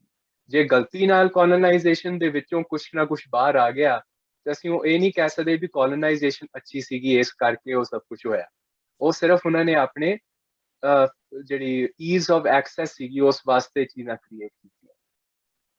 ਔਰ ਇਸ ਦੇ ਵਿੱਚ ਜੋ ਡੈਫੀਨੇਸ਼ਨ ਨੇ ਕੁਝ ਚੀਜ਼ਾਂ ਦੱਸੀਆਂ ਨੇ, ਪ੍ਰੈਕਟਿਸਿਸ, ਲੈਂਗੁਏਜਸ, ਐਲਫਾਬੈਟਸ ਤੇ ਅਟਾਇਰਸ, ਇਹ ਚੀਜ਼ਾਂ ਨੇ ਜੋ ਕਿ ਹੋਰ ਕਮਿਊਨਿਟੀਜ਼ ਨੂੰ ਅਡਾਪਟ ਕਰਨੀਆਂ ਪਈਆਂ। ਤੇ ਇਸ ਦੇ ਬਹੁਤ ਸਿੰਪਲ ਜਿਹੜੇ ਜਿਹੜੇ ਐਗਜ਼ਾਮਪਲਸ ਨੇ ਉਹ ਹੈ ਵੀ ਕੈਨੇਡਾ, USA, ਆਸਟ੍ਰੇਲੀਆ, ਇੰਡੀਆ ਔਰ ਚਾਈਨਾ ਵਰਗੀਆਂ ਕੰਟਰੀਜ਼ ਨੂੰ ਬ੍ਰਿਟਿਸ਼ ਨੇ ਕੋਲੋਨਾਈਜ਼ ਕੀਤਾ ਸੀਗਾ, ਉਹਨਾਂ ਦੇ ਰਿਸੋਰਸਿਸ ਨੂੰ ਐਕਸਪਲੋਇਟ ਕੀਤਾ, ਲੁੱਟਿਆ ਔਰ ਫਿਰ ਵਾਪਸ ਆਪਣੀ ਹੋਮ ਕੰਟਰੀ ਲੈ ਗਏ। ਔਰ ਉਸ ਪ੍ਰੋਸੈਸ ਦੇ ਵਿੱਚ ਸਭ ਕੁਝ ਸੌਖਾ ਬਣਾਉਣ ਵਾਸਤੇ ਉਹਨਾਂ ਨੇ ਜਿਹੜੇ ਉੱਥੇ ਲੋਕੀ ਸੀਗੇ ਉਹਨਾਂ ਨੂੰ ਆਪਣੀ ਵੈਲਿਊਜ਼ ਔਰ ਕਲਚਰਲ ਬਿਲੀਫਸ ਜਿਹੜੇ ਸੀ ਉਹ ਫੋਰਸਿਬਲੀ ਉਹਨਾਂ ਦੇ ਉੱਤੇ ਪਾਏ। ਇਹ ਬਹੁਤ ਜ਼ਰੂਰੀ ਹੈ ਗੱਲ ਸਮਝਣੀ। ਅਗੇਨ ਇਹ ਓਪੀਨੀਅਨ ਨਹੀਂ ਹੈ, ਦਿਸ ਇਜ਼ ਅ ਫੈਕਟ। ਔਰ ਇਹੀ ਚੀਜ਼ ਅਫਰੀਕਾ ਵਿੱਚ ਵੀ ਹੋਈ ਹੈ ਜਿੱਥੇ ਕਿ ਫ੍ਰੈਂਚ ਜ਼ਿਆਦਾ ਸੀਗੇ, ਔਰ ਸਾਊਥ ਅਮਰੀਕਾ ਵਿੱਚ ਵੀ ਹੋਈ ਹੈ ਜਿੱਥੇ ਕਿ ਸਪੈਨਿਸ਼ ਨੇ ਜਾ ਕੇ ਤੇ ਕੋਲੋਨਾਈਜ਼ ਕੀਤਾ ਸੀਗਾ। ਪੂਰੀ ਸਿਵਲਾਈਜੇਸ਼ਨ ਉਹਨਾਂ ਦੀ ਸੀਗੀ ਜਿਹੜੀ ਕਿ ਉਹਨਾਂ ਨੇ ਜ਼ਮੀਨ ਦੇ ਥੱਲੇ ਕਰਤੀ ਹੈ। ਅਜੇ ਵੀ ਤੁਸੀਂ ਜੇ ਜਾਓ ਮੈਕਸੀਕੋ ਤੇ ਉੱਥੇ ਜ਼ਮੀਨ ਦੇ ਥੱਲੇ ਉਹਨਾਂ ਦੀਆਂ ਪੁਰਾਣੀਆਂ ਸਿਟੀਜ਼ ਹੈਗੀਆਂ ਨੇ, ਇਸ ਹੱਦ ਤੱਕ ਉਹਨਾਂ ਨੇ ਅਤਿਆਚਾਰ ਕੀਤੇ। ਹੁਣ ਅਸੀਂ ਆ ਜਾਈਏ ਸਿੱਖਾਂ ਦੇ ਰਿਲੇਟਡ ਜਿਹੜਾ ਕੋਲੋਨਾਈਜੇਸ਼ਨ ਔਰ ਵੈਸਟਰਨਾਈਜੇਸ਼ਨ ਦੀ ਜਿਹੜੀ ਹਿਸਟਰੀ ਹੈ। ਸੋ 1608 ਦੇ ਵਿੱਚ, ਸੋ 16th ਸੈਂਚੁਰੀ ਦੀ ਬਿਲਕੁਲ ਬਿਗਿਨਿੰਗ ਦੇ ਵਿੱਚ ਬ੍ਰਿਟਿਸ਼ ਜਿਹੜੇ ਨੇ ਉਹ ਇੰਡੀਆ ਪਹੁੰਚਦੇ ਨੇ, ਔਰ ਉਸ ਤੋਂ ਤਕਰੀਬਨ 100 ਇਅਰਸ ਬਾਅਦ, ਲੈਸ ਦੈਨ 100 ਇਅਰਸ, 1699 ਦੇ ਵਿੱਚ ਖਾਲਸਾ ਸਾਜਿਆ ਗਿਆ। ਸੋ ਇਹ ਆਪਣੇ ਵਾਸਤੇ ਕੰਟੈਕਸਟ ਹੈ, ਹਿਸਟੋਰੀਕਲ ਕੰਟੈਕਸਟ ਮਨ 'ਚ ਰੱਖਣ ਵਾਸਤੇ ਵੀ ਆਰਡਰ ਆਫ ਇਵੈਂਟਸ ਕੀ ਹੋ ਰਹੇ ਨੇ। ਸੋ ਗੁਰੂ ਗੋਬਿੰਦ ਸਿੰਘ ਜੀ ਨੇ 1699 ਦੇ ਵਿੱਚ ਖਾਲਸਾ ਸਜਾਇਆ ਔਰ ਉਸ ਤੋਂ 100 ਸਾਲ ਪਹਿਲੇ ਅੰਗਰੇਜ਼ ਆ ਚੁੱਕੇ ਸੀਗੇ। ਸੋ ਇੱਕ ਇੰਪੋਰਟੈਂਟ ਗੱਲ ਹੈ ਸੋਚਣ ਵਾਸਤੇ। 1708 ਦੇ ਵਿੱਚ ਗੁਰੂ ਗੋਬਿੰਦ ਸਿੰਘ ਜੀ ਜਿਹੜੇ ਨੇ ਉਹ ਅਕਾਲ ਪੁਰਖ ਵਾਹਿਗੁਰੂ ਦੇ ਨਾਲ ਮਰਜ ਕਰ ਜਾਂਦੇ ਨੇ, ਜੋਤੀ ਜੋਤ ਸਮਾ ਜਾਂਦੇ ਨੇ, ਔਰ ਉਸ ਤੋਂ ਬਾਅਦ ਬਾਬਾ ਬੰਦਾ ਸਿੰਘ ਬਹਾਦਰ, ਬਾਬਾ ਦੀਪ ਸਿੰਘ ਤੇ ਮਾਤਾ ਸੁੰਦਰੀ ਜੀ, ਇਹ ਤਿੰਨੋਂ ਖਾਲਸੇ ਪੰਥ ਨੂੰ ਅੱਗੇ ਚਲਾਉਂਦੇ ਨੇ। ਹੁਣ ਅਸੀਂ ਥੋੜਾ ਜਿਹਾ ਅੱਗੇ ਫਾਸਟ ਫਾਰਵਰਡ ਕਰਦੇ ਹਾਂ, ਔਰ ਇਸ ਟਾਈਮ ਪੀਰੀਅਡ ਦੇ ਦੌਰਾਨ ਜਿਹੜੇ ਨਿਹੰਗ ਸਿੰਘ ਨੇ, ਅਕਾਲੀ ਨੇ, ਉਹਨਾਂ ਦਾ ਕੰਟਰੋਲ ਹੈ ਡਿਫਰੈਂਟ ਜਿਹੜੀਆਂ ਜੁਰਿਸਡਿਕਸ਼ਨਸ ਨੇ ਪੰਜਾਬ ਦੇ ਵਿੱਚ। ਉਹਨਾਂ ਮਿਸਲਾਂ ਨੂੰ ਇਕੱਠਾ ਕਰਨ ਵਾਸਤੇ ਰਿਸਪੌਂਸਿਬਲ ਮੰਨਿਆ ਜਾਂਦਾ ਮਹਾਰਾਜਾ ਰਣਜੀਤ ਸਿੰਘ ਨੇ, ਮਹਾਰਾਜਾ ਰਣਜੀਤ ਸਿੰਘ ਜਿਨ੍ਹਾਂ ਨੇ ਕਿ ਪੰਜਾਬ ਨੂੰ ਯੂਨਾਈਟ ਕੀਤਾ ਔਰ ਇੱਕ ਬਹੁਤ ਰੋਬਸਟ ਔਰ ਪ੍ਰੋਸਪਰਸ ਸਿੱਖ ਐਮਪਾਇਰ ਕ੍ਰੀਏਟ ਕੀਤਾ ਜਿਹੜਾ ਕਿ much of the south East Asian continent ਦੇ ਫੈਲਿਆ ਹੋਇਆ ਸੀਗਾ। पूरा अफगानिस्तान तक और इस पासों टिबेट और नेपाल तक, और जिहड़ा इंडिया है उस तो ऑलमोस्ट 1/3 नॉर्दर्न टू साउथ जिहड़ा है हिस्सा दिल्ली तक वो पंजाब दा सीगा। उस तो बाद 1846 ਦੇ ਵਿੱਚ ਸਿੱਖ ਜਿਹੜੇ ਨੇ ਉਹਨਾਂ ਦੀ ਲੜਾਈ ਹੁੰਦੀ ਹੈ ਅੰਗਰੇਜ਼ਾਂ ਦੇ ਨਾਲ, ਜੋ ਕਿ 1845 ਔਰ 1846 ਦੇ ਵਿੱਚ ਹੁੰਦੀ ਹੈ। ਇਸ ਲੜਾਈ ਨੂੰ ਫਸਟ ਐਂਗਲੋ ਸਿੱਖ ਵਾਰ ਵੀ ਕਿਹਾ ਜਾਂਦਾ ਹੈ। ਔਰ ਇੱਥੇ ਸਿੱਖ ਜਿਹੜੇ ਨੇ, ਸਿੱਖ ਐਮਪਾਇਰ ਜਿਹੜਾ ਮਹਾਰਾਜਾ ਰਣਜੀਤ ਸਿੰਘ ਦਾ, ਉਹ ਹਾਰ ਜਾਂਦੇ ਨੇ ਅੰਗਰੇਜ਼ਾਂ ਤੋਂ, ਔਰ ਉਹ ਜੰਮੂ ਐਂਡ ਕਸ਼ਮੀਰ ਦੀ ਜਿਹੜੀਆਂ ਪ੍ਰੋਵਿੰਸਸ ਟੈਰੀਟਰੀਜ਼ ਨੇ ਉਹ ਸੀਡ ਕਰ ਜਾਂਦੇ ਨੇ। ਸੋ ਉਹ ਗਿਵ ਅਪ ਕਰ ਦਿੰਦੇ ਨੇ ਟੂ ਦ ਬ੍ਰਿਟਿਸ਼ ਐਮਪਾਇਰ, ਜਿਹੜੀ ਕਿ ਬਾਈ ਦੈਨ ਕਾਫੀ ਪ੍ਰੋਮਿਨੈਂਟ ਹੋ ਰਹੀ ਸੀਗੀ, ਹੋ ਚੁੱਕੀ ਹੈ ਇੰਡੀਆ ਦੇ ਵਿੱਚ। ਫਿਰ ਉਸ ਤੋਂ ਬਾਅਦ ਜਸਟ 3 ਸਾਲ ਬਾਅਦ ਹੀ ਬ੍ਰਿਟਿਸ਼ ਜਿਹੜੇ ਨੇ ਉਹ ਸਿੱਖ ਐਮਪਾਇਰ ਨੂੰ ਖਤਮ ਕਰ ਦਿੰਦੇ ਨੇ, ਜਿੱਥੇ ਬੈਟਲ ਆਫ ਗੁਜਰਾਤ ਜਿਹੜਾ ਹੁੰਦਾ ਹੈ ਔਰ ਉਹ ਸੈਕੰਡ ਐਂਗਲੋ ਸਿੱਖ ਵਾਰ ਜਿਹੜੀ ਹੈ ਸੀਰੀਜ਼ ਆਫ ਵਾਰਸ ਨੇ ਉਹਨੂੰ ਖਤਮ ਕਰ ਦਿੰਦੇ ਨੇ, ਔਰ ਸਾਰਾ ਪੰਜਾਬ ਜਿਹੜਾ ਹੈ ਉਹ ਬ੍ਰਿਟਿਸ਼ ਐਨੈਕਸ ਕਰ ਲੈਂਦੇ ਨੇ, ਖੋ ਲੈਂਦੇ ਨੇ April 2nd 1849 ਤੇ। ਸੋ ਇੱਥੇ ਸਿੱਖ ਰਾਜ ਜਿਹੜਾ ਹੈ, ਮਤਲਬ ਟੈਰੀਟੋਰੀਅਲ ਰਾਜ, ਖਾਲਸਾ ਰਾਜ ਤੇ ਸदैव ਹੀ ਚੱਲਦਾ ਰਹੇਗਾ, ਬਟ ਟੈਰੀਟੋਰੀਅਲ ਰਾਜ ਮਹਾਰਾਜਾ ਰਣਜੀਤ ਸਿੰਘ ਦਾ ਜਿਹੜਾ ਹੈ ਉਹ ਖਤਮ ਹੋ ਜਾਂਦਾ ਹੈ। ਹੁਣ ਸਿਰਫ ਆਪਾਂ 20 ਸਾਲ ਅੱਗੇ ਜਾਣਾ, ਅਜੇ ਵੀ ਕੰਟੈਕਸਟ ਹੈ ਜਸਟ ਸੋ ਦੈਟ ਆਪਾਂ ਉਸ ਫਰੇਮ ਆਫ ਮਾਈਂਡ 'ਚ ਜਾਈਏ। 1870 ਦੇ ਵਿੱਚ ਬਿਕੋਜ਼ ਬ੍ਰਿਟਿਸ਼ ਨੇ ਸਿੱਖ ਕਲਚਰ ਨੂੰ ਔਰ ਸਿੱਖ ਪ੍ਰੈਕਟਿਸਿਸ ਨੂੰ ਡਿਫੀਟ ਕਰਨ ਦੀ ਕੋਸ਼ਿਸ਼ ਕੀਤੀ, ਮਿਸ਼ਨਰੀਜ਼ ਅਪਾਇੰਟ ਕੀਤੇ ਕਨਵਰਟ ਕਰਨ ਵਾਸਤੇ। 1870s ਦੇ ਵਿੱਚ ਸਿੰਘ ਸਭਾ ਮੂਵਮੈਂਟ ਚੱਲਦੀ ਹੈ, ਜਿਹੜੀ ਕਿ ਉਹਨਾਂ ਦੀ ਕਨਵਰਜਨ ਨੂੰ ਰੋਕਣ ਵਾਸਤੇ ਬਣੀ ਸੀ। ਔਰ 1920s 'ਚ, ਸੋ 50 ਸਾਲ ਹੋਰ ਅੱਗੇ, ਸੋ ਅਸੀਂ ਹੁਣ ਕਾਫੀ ਅਰਲੀ ਆ ਗਏ ਹਾਂ, ਜਿਹੜੀ ਅਕਾਲੀ ਮੂਵਮੈਂਟ ਹੈ ਉਹ ਜਿਹੜੇ ਹੈਗੇ ਨੇ ਮਹੰਤ, ਉਹਨਾਂ ਦੇ ਕੰਟਰੋਲ ਤੋਂ ਗੁਰਦੁਆਰਿਆਂ ਨੂੰ ਛਡਾ ਲੈਂਦੇ ਨੇ ਔਰ SGPC ਜਿਹੜੀ ਉਹ ਬਣਦੀ ਹੈ, ਔਰ ਮਹੰਤ ਜਿਹੜੇ ਨੇ ਉਹ ਬ੍ਰਿਟਿਸ਼ ਗਵਰਨਮੈਂਟ ਨੇ ਹੀ ਅਪਾਇੰਟ ਕੀਤੇ ਸੀ। ਸੋ ਇਹਨਾਂ ਸਾਰੇ ਹਿਸਟੋਰੀਕਲ ਕੰਟੈਕਸਟ ਦਾ ਸਾਡੇ ਵਾਸਤੇ ਕੀ ਇੰਪੋਰਟੈਂਸ ਹੈ? ਮੈਂ ਤੁਹਾਨੂੰ ਇੱਕ ਹਿਸਟਰੀ ਲੈਸਨ ਦੇ ਤਾਂ ਦਿੱਤਾ ਹੈ, ਜਿਹੜਾ ਕਿ ਸ਼ਾਇਦ ਸਾਰੇ ਜਣੇ ਜਾਣਦੇ ਵੀ ਹੋਣ, ਪਰ ਇਸ ਦੀ ਕਨਸੀਕੁਐਂਸਸ 3-fold ਨੇ, 3 ਕਨਸੀਕੁਐਂਸਸ ਨੇ। ਇੱਕ, ਕਿ ਜਦੋਂ ਮਹੰਤਾਂ ਨੇ ਜ਼ਿਆਦਾ ਕੰਟਰੋਲ ਗੇਨ ਕੀਤਾ ਕਿਉਂਕਿ ਉਹਨਾਂ ਨੂੰ ਜਗੀਰਾਂ ਮਿਲੀਆਂ ਬ੍ਰਿਟਿਸ਼ ਗਵਰਨਮੈਂਟ ਕੋਲੋਂ, ਉਦੋਂ ਸਿੱਖ ਜਿਹੜੇ ਸੀਗੇ ਉਹਨਾਂ ਨੂੰ ਇਕਨੋਮਿਕ ਔਰ ਟੈਰੀਟੋਰੀਅਲ ਪਾਵਰ ਲਾਸ ਮਿਲਿਆ, ਜਿਸ ਦਾ ਕੀ ਮਤਲਬ ਇਹ ਸੀਗਾ ਵੀ ਉਹ ਕੰਟੀਨਿਊਅਸ ਜੀਓਪੋਲਿਟੀਕਲ ਵਾਰ ਦੇ ਵਿੱਚ ਸੀਗੇ, ਕੌਨਫਲਿਕਟ ਦੇ ਵਿੱਚ ਸੀਗੇ। ਦੂਸਰੀ ਚੀਜ਼ ਇਹ ਸੀ ਇਸ ਤੋਂ ਹੋਈ ਵੀ ਜਿਹੜਾ ਜੀਓਪੋਲਿਟੀਕਲ ਕੌਨਫਲਿਕਟ ਹੋ ਰਿਹਾ ਸੀਗਾ, ਉਸ ਦੇ ਕਾਰਨ ਸਿੱਖ ਕਸਟਮਸ ਜਿਹੜੀਆਂ ਨੇ ਔਰ ਪ੍ਰੈਕਟਿਸਿਸ ਜਿਹੜੀਆਂ ਨੇ ਉਹ ਹੌਲੀ ਹੌਲੀ ਲੂਜ਼ ਹੋਈ ਜਾਂਦੀਆਂ ਨੇ। ਜਿਹੜੀਆਂ ਟ੍ਰੈਡੀਸ਼ਨਸ ਨੇ, ਜਿਸ ਚੀਜ਼ ਤੋਂ ਸਿੱਖ ਜਿਹੜੇ ਨੇ ਉਹ ਆਪਣੀ એનર્ਜੀ ਗੇਨ ਕਰਦੇ ਨੇ, ਉਹ ਲੂਜ਼ ਹੁੰਦੀਆਂ ਨੇ ਕਿਉਂਕਿ ਬ੍ਰਿਟਿਸ਼ ਜਿਹੜੇ ਨੇ ਉਹਨਾਂ ਨੂੰ ਬੈਨ ਕਰ ਦਿੰਦੇ ਨੇ। ਫੋਰ ਐਗਜ਼ਾਮਪਲ, ਸਿੱਖਾਂ ਨੂੰ ਸ਼ਸਤਰ ਪਹਿਨਣ ਦੀ ਅਨੁਮਤੀ ਨਹੀਂ ਸੀਗੀ। they didn't have the right to carry ਸ਼ਸਤਰਸ, even though ਸ਼ਸਤਰਧਾਰੀ ਹੋਣ ਦਾ ਅਧਿਕਾਰ ਜਿਹੜਾ ਹੈ ਉਹ ਸਿੱਖਾਂ ਕੋਲ ਪਰਮਾਤਮਾ ਤੋਂ ਗਿਵਨ ਹੈ। ਉਹ ਕਿਸੇ ਦਾ, ਕੋਈ ਕੈਨੇਡੀਅਨ ਗਵਰਨਮੈਂਟ ਵੀ ਜਿਹੜੀ ਹੈ ਉਹ ਕੱਲ ਜੇ ਕੋਈ ਲਾਅ ਪਾਸ ਕਰੇ ਕਿ ਸਿੱਖ ਜਿਹੜੇ ਨੇ ਉਹ ਕਿਰਪਾਨ ਨਹੀਂ ਪਾ ਸਕਦੇ ਪਬਲਿਕ ਦੇ ਵਿੱਚ, ਸੰਗਤ ਜੀ ਆਪ ਜੀ ਨੂੰ ਕੀ ਲੱਗਦਾ ਹੈ ਕਿ ਸਿੱਖ ਜਿਹੜੇ ਨੇ ਉਹ ਆਪਣੇ ਸ਼ਸਤਰ ਪਹਿਨਣੇ ਬੰਦ ਕਰ ਦੇਣਗੇ? ਨੋ, ਬਿਕੋਜ਼ ਸ਼ਸਤਰ ਜਿਹੜੇ ਨੇ ਉਹ ਸਾਡਾ ਪਰਮਾਤਮਾ ਤੋਂ ਅਧਿਕਾਰ ਨੇ। they are our God given right, not right by the government। ਪਰ ਚਲੋ ਕੋਈ ਨਹੀਂ, ਉਹ ਦੂਸਰੀ ਗੱਲ ਹੈ। ਸੋ ਇਸ ਪ੍ਰੈਕਟਿਸਿਸ ਨੂੰ ਬੈਨ ਕਰਨ ਵਾਸਤੇ ਸਿੱਖ ਜਿਹੜੇ ਸੀ ਉਹਨਾਂ ਦੀ ਗਰੋਥ ਫॉर ਸਮ ਟਾਈਮ ਬੰਦ ਹੋ ਗਈ। ਡਿਊਰਿੰਗ ਦਿਸ ਟਾਈਮ, ਕਿਉਂਕਿ ਸਿੱਖ ਸੰਘਰਸ਼ ਕਰ ਰਹੇ ਸੀਗੇ, ਸਿੱਖਾਂ ਦੀ ਜਿਹੜੀ ਮਰਿਆਦਾ ਸੀਗੀ ਔਰ ਉਹਨਾਂ ਦੇ ਜਿਹੜੇ ਬਿਲੀਫ ਸੀਗੇ, ਕਲਚਰ ਸੀਗਾ। ਇੱਕ ਤਾਂ ਹੁੰਦਾ ਨਾ ਵੀ ਸਿੱਖ ਜਿਹੜੀ ਸਪਿਰਿਚੁਅਲਿਟੀ ਦੇ ਕੰਪੋਨੈਂਟਸ ਨੇ, ਗੁਰੂ ਗ੍ਰੰਥ ਸਾਹਿਬ ਜੀ ਦੇ ਵਿੱਚ ਸਾਡੀ ਸਿੱਖੀ ਹੈ, ਵੇ ਆਫ ਲਾਈਫ ਹੈ। ਪਰ ਦੂਸਰਾ ਹੈਗਾ ਸਿੱਖ ਕਲਚਰ, ਜਿਹੜਾ ਕਿ ਉਹ ਸਪਿਰਿਚੁਅਲਿਟੀ ਤੋਂ ਡਿਰਾਈਵ ਹੁੰਦਾ। ਉਹ ਸਿੱਖ ਕਲਚਰ ਇਰੋਡ ਹੋਣ ਲੱਗ ਗਿਆ, ਜਿਹੜਾ ਕਿ ਇੱਕ ਓਪਰਚੁਨਿਟੀ ਫॉर ਡਿਸਟੋਰਸ਼ਨ ਬਣ ਗਈ। ਸੋ ਲੈਟਸ ਫਾਸਟ ਫਾਰਵਰਡ, ਹੁਣ ਅਸੀਂ 21st ਸੈਂਚੁਰੀ ਦੇ ਵਿੱਚ ਆ ਜਾਈਏ ਔਰ ਪਿਨ ਪੁਆਇੰਟ ਕਰਦੇ ਹਾਂ ਕਿ ਸਿੱਖਾਂ ਦੀ ਕਲਚਰ ਔਰ ਸਪਿਰਿਚੁਅਲਿਟੀ, ਐਕਸਟਰਨਲ ਬਿਲੀਫਸ, ਸਾਰੀਆਂ ਚੀਜ਼ਾਂ ਦੇ ਵਿੱਚ ਇਸ਼ੂ ਕਿੱਦਾਂ ਕ੍ਰੀਏਟ ਹੋ ਰਿਹਾ। ਇਹ ਮੈਂ ਸਿਰਫ 2 ਐਗਜ਼ਾਮਪਲਸ ਰੱਖੇ ਨੇ, ਸਿਰਫ 2, ਜਿਹੜੇ ਮੈਨੂੰ ਲੱਗੇ ਸਭ ਤੋਂ ਵੱਡੇ ਐਗਜ਼ਾਮਪਲਸ ਨੇ। ਪਰ ਮੈਂ ਇਸ ਟਾਈਮ ਤੇ ਸਾਰਿਆਂ ਨੂੰ ਇਹ ਬੇਨਤੀ ਕਰਾਂਗਾ ਵੀ ਤੁਸੀਂ ਚੈਟ ਬਾਕਸ 'ਚ ਜਾਂ ਅਨਮਿਊਟ ਕਰਕੇ ਕੁਇਕਲੀ ਆਪਣੇ ਵੀ ਸੁਜੈਸ਼ਨ ਦਿਓ ਵੀ ਮੀਡੀਆ ਔਰ ਸਕੂਲਸ ਤੋਂ ਇਲਾਵਾ ਹੋਰ ਤੁਹਾਨੂੰ ਕਿਹੜੇ ਲੱਗਦੇ ਨੇ ਵੀ ਦੋ ਹੋਰ ਫੈਕਟਰਸ ਨੇ ਜਿਹੜੇ ਕਿ ਵੈਸਟਰਨਾਈਜੇਸ਼ਨ ਦਾ ਕਾਰਨ ਨੇ। ਪਰ ਉਸ ਤੋਂ ਪਹਿਲੇ ਮੈਂ ਕੁਇਕਲੀ ਤੁਹਾਨੂੰ ਸਮਝਾ ਦੇਵਾਂ ਜੋ ਮੇਰਾ ਖਿਆਲ ਸੀਗਾ। ਪਹਿਲਾ ਹੈ ਮੀਡੀਆ। ਇਨ ਅ ਵਰਲਡ ਜਿਹੜੀ ਕਿ ਸੋਸ਼ਲ ਮੀਡੀਆ ਤੋਂ ਇੰਨੀ ਪ੍ਰਭਾਵਿਤ ਹੈ, Bollywood, social media platforms, movies, TV shows, ਇਹ ਸਾਰੇ ਬਹੁਤ ਗਲਤ ਐਗਜ਼ਾਮਪਲ ਸੈੱਟ ਕਰ, ਜਿੱਥੇ ਕਿ ਵੈਸਟਰਨ ਮੀਡੀਆ ਜਿਹੜਾ ਕਿ ਇੰਡੀਆ ਦੇ ਵਿੱਚ ਵੀ ਓਨਾ ਹੀ ਹੈ ਜਿੰਨਾ ਹੋਰ ਕੰਟਰੀਜ਼ ਦੇ ਵਿੱਚ ਹੈ, ਵੈਸਟਰਨਾਈਜੇਸ਼ਨ ਕਰਕੇ ਜਿਹੜੀ ਅਸੀਂ ਫਸਟ ਸਲਾਈਡ ਤੇ ਡਿਸਕਸ ਕੀਤਾ ਸੀਗਾ, ਉਹ ਡੋਮੀਨੈਂਟ ਨੈਰੇਟਿਵ ਇੰਨਾ ਭਾਰੀ ਹੋ ਗਿਆ, ਇੰਨਾ ਪ੍ਰਭਾਵਿਤ ਹੈ ਲੋਕਾਂ ਦੇ ਉੱਤੇ ਵੈਸਟਰਨਾਈਜੇਸ਼ਨ ਦੇ ਡੋਮੀਨੈਂਸ ਕਰਕੇ, ਯੂਰੋਸੈਂਟਰਿਜ਼ਮ ਕਰਕੇ। ਉਸ ਦੀ origins ਉਹੀ ਹੈ ਕਿ ਬੈਡ ਵੈਲਿਊਜ਼, ਡਿਸਓਬੀਡੀਐਂਸ ਵਰਗੇ ਇੰਡੀਵਿਜੂਅਲਿਸਟਿਕ ਬਿਹੇਵੀਅਰਸ, ਗਲਤ ਸੈਕਸ਼ੂਅਲ ਬਿਹੇਵੀਅਰਸ, ਇਹ ਸਾਰਿਆਂ ਨੂੰ ਰੋਮੈਂਟਿਸਾਈਜ਼ ਕੀਤਾ ਜਾ ਰਿਹਾ, ਇਹਨਾਂ ਨੂੰ ਇਨਕਰੇਜ ਕੀਤਾ ਜਾ ਰਿਹਾ ਵੀ ਵਧੀਆ ਚੀਜ਼ਾਂ ਨੇ, ਜਿੱਥੇ ਕਿ ਅਸੀਂ ਇਹ ਜਾਣਦੇ ਹਾਂ ਵੀ ਉਹ ਵਧੀਆ ਚੀਜ਼ਾਂ ਨਹੀਂ ਹੈ। ਹੋਰ ਤੋਂ ਹੋਰ ਸੋਸ਼ਲ ਮੀਡੀਆ ਜਿਹੜਾ ਹੈ ਉਹ ਐਕਸਟਰਨਲ ਪਹਿਰਾਵੇ ਦੇ ਗਲਤ ਸਟੈਂਡਰਡ ਸੈੱਟ ਕਰ ਰਿਹਾ ਕਿ ਜੇ ਤੁਸੀਂ ਸੋਹਣਾ ਦਿਖਣਾ ਚਾਹੁੰਦੇ ਹੋ ਤੇ ਇਸ ਤਰ੍ਹਾਂ ਦੇ ਲੱਗੋ, ਬੰਦਿਆਂ ਵਾਸਤੇ ਵੀ ਤੇ ਲੇਡੀਜ਼ ਵਾਸਤੇ।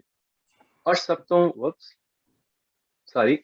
ਸਭ ਤੋਂ ਮਾੜੀ ਗੱਲ ਉਹ ਇਹ ਹੈ ਕਿ ਵੈਸਟਰਨ ਕਲਚਰ ਦੀ, ਵੈਸਟਰਨਾਈਜੇਸ਼ਨ ਦੀ ਜਿਹੜੀ ਇਨਫਲੂਐਂਸ ਹੈ ਉਹ ਯੰਗ ਸਿੱਖਸ ਵਾਸਤੇ ਬੈਡ ਰੋਲ ਮਾਡਲ ਸੈੱਟ ਕਰ ਰਹੀ ਹੈ, ਜਿੱਥੇ ਕਿ ਸੰਗਤ ਜੀ ਸਾਡੇ ਰੋਲ ਮਾਡਲ ਹੋਣੇ ਚਾਹੀਦੇ ਨੇ ਭਾਈ ਤਾਰੂ ਸਿੰਘ ਜੀ, ਜਿੱਥੇ ਸਾਡੇ ਰੋਲ ਮਾਡਲ ਹੋਣੇ ਚਾਹੀਦੇ ਨੇ ਮਾਤਾ ਭਾਗ ਕੌਰ ਜੀ, ਉੱਥੇ ਰੋਲ ਮਾਡਲਸ ਕੌਣ ਹੋ ਰਹੇ ਨੇ? Rappers, movie stars, models. ਔਰ ਵੈਸਟਰਨਾਈਜੇਸ਼ਨ ਦਾ ਜਿਹੜਾ ਇਨਫਲੂਐਂਸ ਹੈ ਉਹ ਇੱਕ ਕਮਿਊਨਿਟੀ ਦੇ ਵਿੱਚ ਨੈਰੇਟਿਵ ਫੈਲਾ ਰਿਹਾ ਹੈ ਕਿ ਇਹ ਲੋਕੀ ਨੇ ਜਿਹੜੇ ਕਿ ਰੀਲੀ ਪਰਸਰਵੀਅਰ ਕਰ ਰਹੇ ਨੇ, ਇਹਨਾਂ ਨੂੰ ਸਾਨੂੰ ਫੋਲੋ ਕਰਨਾ ਚਾਹੀਦਾ, ਜੋ ਕਿ ਅਸੀਂ ਆਬਵੀਅਸਲੀ ਇਹ ਸਮਝਦੇ ਹਾਂ ਕਿ ਉਹ ਚੀਜ਼ਾਂ ਗਲਤ ਨੇ। ਬਿਲਕੁਲ ਠੀਕ, ਚੈਟ ਬਾਕਸ ਦੇ ਵਿੱਚ ਵੀ ਮੈਂ ਮੈਸੇजेस ਦੇਖ ਰਿਹਾ। Film media, social media, fashion trends ਜਿਹੜੇ ਨੇ ਉਹ ਯੰਗਸਟਰਸ ਵਾਸਤੇ ਗਲਤ ਟੋਨ ਸੈੱਟ ਕਰ ਰਹੇ ਨੇ, ਬਿਲਕੁਲ ਸਹੀ।